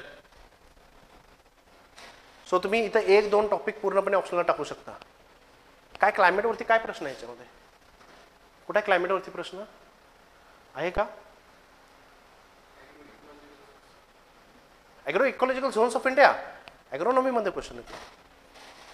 ॲग्रोनॉमीमध्ये question येतो, नॉट इन द इकॉलॉजी. ॲग्रोनॉमीमध्ये क्वेश्चन येणार आहे. कुठं? इकॉलॉजीवरती प्रश्न नाही आहे. Again cultivation practices of cereals pulses आहे नाही आहे गेटिंग. म्हणून सांगतोय की तुम्हाला इथं घाबरण्यासारखं नाही आहे. का नाही आहे? कारण का तुम्ही बरेचसे टॉपिक्स याच्यामध्ये तुम्ही स्किप करू शकता. It is completely fine. आणि तुम्हाला जरी येत नसेल ना तुम्हाला ऑप्शन्स भरपूर आहेत. म्हणजे ह्याच्यामध्ये बघा तुम्हाला जर का ह्याच्यामध्ये फर्स्ट आणि तर फोर्थ तर फिफ्थ जो आहे तो कंपल्सरीच आहे, तरी सुद्धा त्याच्यामध्ये सुद्धा ऑप्शन्स आहेत. First thing. सेकंड थिंग काय आहे, जर समजा सेक्शन ए मधला तुम्हाला पहिला सोडून सेकंड थर्ड फोर्थ मधला एकही जर तुम्हाला क्वेश्चन जरी आला ना इट इज कम्प्लिटली फाईन. पण हे मला वाटतं हे तिन्हीच्या तिन्ही अटेम्प्ट करायला हरकत नाही आहे. तिन्ही पण तुम्ही इझिली लिहू शकता. सेक्शन बी मध्ये सव्वा आता चिली ठीक आहे, पॅकेज ऑफ प्रॅक्टिसेस कॅन्सल केल्या तुम्ही, लिहिलेलंच नाही आहे. राहिलं तर किती 10 मार्काचं राहते ना तुमचं, फक्त 10 मार्काचं राहते. आता climate and soil, varieties, manure and fertiliser आणि इरिगेशन. हां म्हणजे क्लायमेट अँड सॉईल आणि व्हरायटीज हे कुणीही लिहू शकतं, कुणीही लिहू शकतं. कारण का काही नाही काहीतरी कुठेतरी आपल्याला त्याची व्हरायटीज कुठेतरी ऐकलेले असतात. ज्वाला एक्झाम्पल, येस, लवंगी मिरची एक्झाम्पल, येस. आणि तुम्ही काय लिहिणार, तुम्ही क्लायमेट आणि सॉईल आपल्याकडे उगतंय ना. हां सॉईल आहे, अजून सॉईल जनरली काय परत हां loamy soil with good drainage practice, with good drainage done. हां सी ठीक आहे. त्याच्यामुळं हा टेन्शन घेऊ नका की सर माझं ऑप्शनल सॉरी माझं ग्रॅज्युएशन ह्या फील्डमध्ये झालंय मग हे खूप टेक्निकल आहे का, मग मला जमेल का, अजिबात विचार करू नका. From the first day start the preparation. काही फरक पडत नाही तुम्ही कुठल्या बॅकग्राऊंडचे आहेत, आता काही फरक पडत नाही, लक्षात घ्या. फक्त व्यवस्थितपणे प्रिपरेशन करा, सगळ्याच्या सगळ्या गोष्टी ऑटोमॅटिकली होतात. कारण काय आपण घाबरूनच पहिले 2 महिने की नाही आपण काय करतो सगळं बाजूला ठेवतो, माझ्याकडनं होणारच नाही म्हणून. अरे पण पाण्यात पडल्याशिवाय तुम्हाला पोहता येणारच नाही आहे ना. पहिला पाण्यात तरी पडा ना, त्यानंतर मग डिसाईड करा मला पोहता येईल की नाही म्हणून. अभ्यास तरी सुरुवात करा, मग डिसाईड करूया आपल्याला येते की नाही. येणारच नाही पहिल्यापासून म्हटलं तर ते कधीच येणार नाही. So start preparing from the first day. So don't worry की तुमचं होणार आहे की नाही, सगळ्या गोष्टी होतील. येस. नाव डाउट्स, चलो ऑनलाईन एनी डाउट्स, ऑफलाईन चलो. हां बोला आता काय डाउट्स.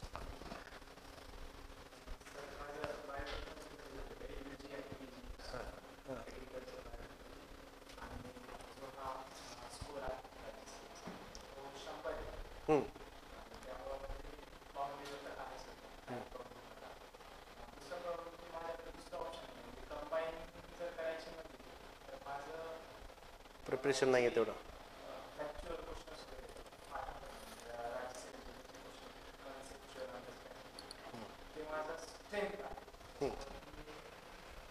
फोकस त्याच्यावर.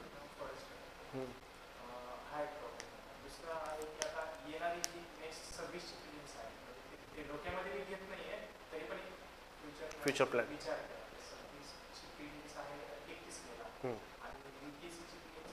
चोवीस मे इंडियन फॉरेस्ट सर्व्हिस. अरे हो हां.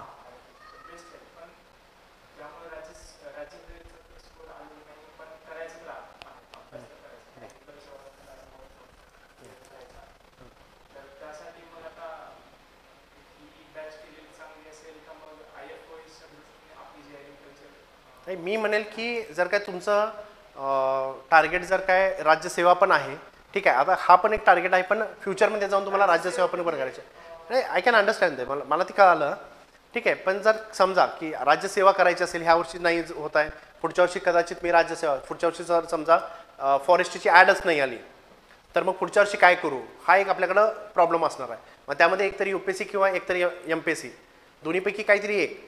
पण त्याच्यामध्ये एक तुम्हाला कॉमन ऑप्शनल आहे, तो म्हणजे ॲग्रिकल्चर. म्हणजे तुम्ही राज्यसेवा करा किंवा न करा, किंवा UPSC करा किंवा इंडियन फॉरेस्ट सर्व्हिस करा, काही हरकत नाही. पण त्याच्यामध्ये तुम्हाला एक ऑप्शन ॲग्रिकल्चर हा करणंच करणं आहे. मग जर काय तुम्ही आत्ता शुअर नसाल की तुम्हाला जर काय ही जी फॉरेस्टची एक्झाम आहे ती तुम्ही प्रिलिम्स क्लिअर होत आहे की नाही, तर मग माझं असं हे असेल की तुम्ही जी रेग्युलर बॅच आहे ती घ्या. कारण ह्याच्यामध्ये तुम्हाला एक सांगतो, जर काय तुमचं फ्युचरमध्ये जरी सुद्धा राज्यसेवा करायचं असेल किंवा इंडियन फॉरेस्ट सर्व्हिस असेल किंवा तुम्हाला UPSC करायचं असेल, तर ही बॅच करण्यापेक्षा कधीही तुम्हाला ॲग्रिकल्चर ऑप्शनची रेग्युलर बॅच जी आहे ती केलेली कधी पण फायदेशीर असणार आहे, कधीही. कशाचे? जूनमध्ये जे काय आपल्या इथली जी काय बॅच आहे, आता आपण काय करतोय तुम्हाला जे काय आता आपल्याला नवीन बॅच लॉन्च करणं शक्य नाही. कशाची? ॲग्रिकल्चर राज्यसेवेची किंवा UPSCची. कारण का पुढच्या महिन्यापासून किंवा जानेवारीपासून तुम्ही राज्यसेवेच्या प्रिलिम्सला लागणार आहात आणि UPSCच्या पण प्रिलिम्सला लागणार आहात. मग तुम्ही ऑप्शनचा अभ्यास करणार की हा अभ्यास करणार? बरोबर आहे. तर आपल्याला ती बॅच लॉन्च करणं आता शक्य नाही, कारण कमीत कमी ऑप्शनलची बॅच संपायला कमीत कमी 6 महिने लागतात. पहिला मुद्दा हा झाला. मग इट इज बेटर की तुम्ही आत्ता जी रनिंग बॅच आहे ती घ्या. ती आपण काय करतोय की तुम्हाला डिस्काउंटमध्ये पण द्यायला लागलोय, कारण का त्याच्यातला पहिला पेपर जो आहे तो आपला पूर्णपणे झालेला आहे, तो रेकॉर्डेड तुम्हाला मिळतोय. आणि सेकंड पेपर जो आता चालू आहे आपला, तो तुम्हाला काय होतोय लाईव्ह पण करता येईल तो, जेणेकरून डिसेंबर किंवा जानेवारीच्या फर्स्ट वीकमध्ये तुमची ते बॅच संपून जाईल आणि त्याच्यानंतर तुम्ही राज्यसेवा असू दे किंवा UPSC असू दे त्याच्या प्रिलिम्सला लागू शकता तुम्ही. आणि तिकडे तुम्हाला तो सगळा सिलेबस कव्हर करायचा आहे. मग फॉरेस्टचा सिलेबस निम्मा कव्हर करून म्हणजे निम्मी बॅच लावून म्हणजे हा जो बॅच लावला आहे निम्मा ऑप्शन्स कव्हर करण्यापेक्षा पूर्ण बॅच लावून पूर्ण हे करा तुम्ही. ठीक आहे, तर ते काय विषय नाही. म्हणजे काय आतापर्यंत झालेल्या टेस्ट आहेत त्यासुद्धा तुम्हाला आम्ही देणार आहोत, त्या तुम्ही लिहून आणून आमच्याकडनं चेक करून घेऊ शकता. So don't worry regarding that. Yes. अजून काय ऑनलाईन काही डाऊट्स आहेत का तुमचे? अजून काय? Yes. Any other doubts online? जर डाऊट नसतील तर थांबूया आपण. ठीक आहे. उद्यापासून तुमचे रेग्युलर लेक्चर्स तुम्हाला ॲक्सेस मिळून जाईल, ऑनलाईन ॲक्सेस मिळून जाईल. ज्यांचं ॲडमिशन झालेलं आहे त्यांना ऑनलाईन ॲक्सेस मिळून जाईल उद्यापासून. So it will start from tomorrow. ठीक आहे. Will stop. थँक्यू.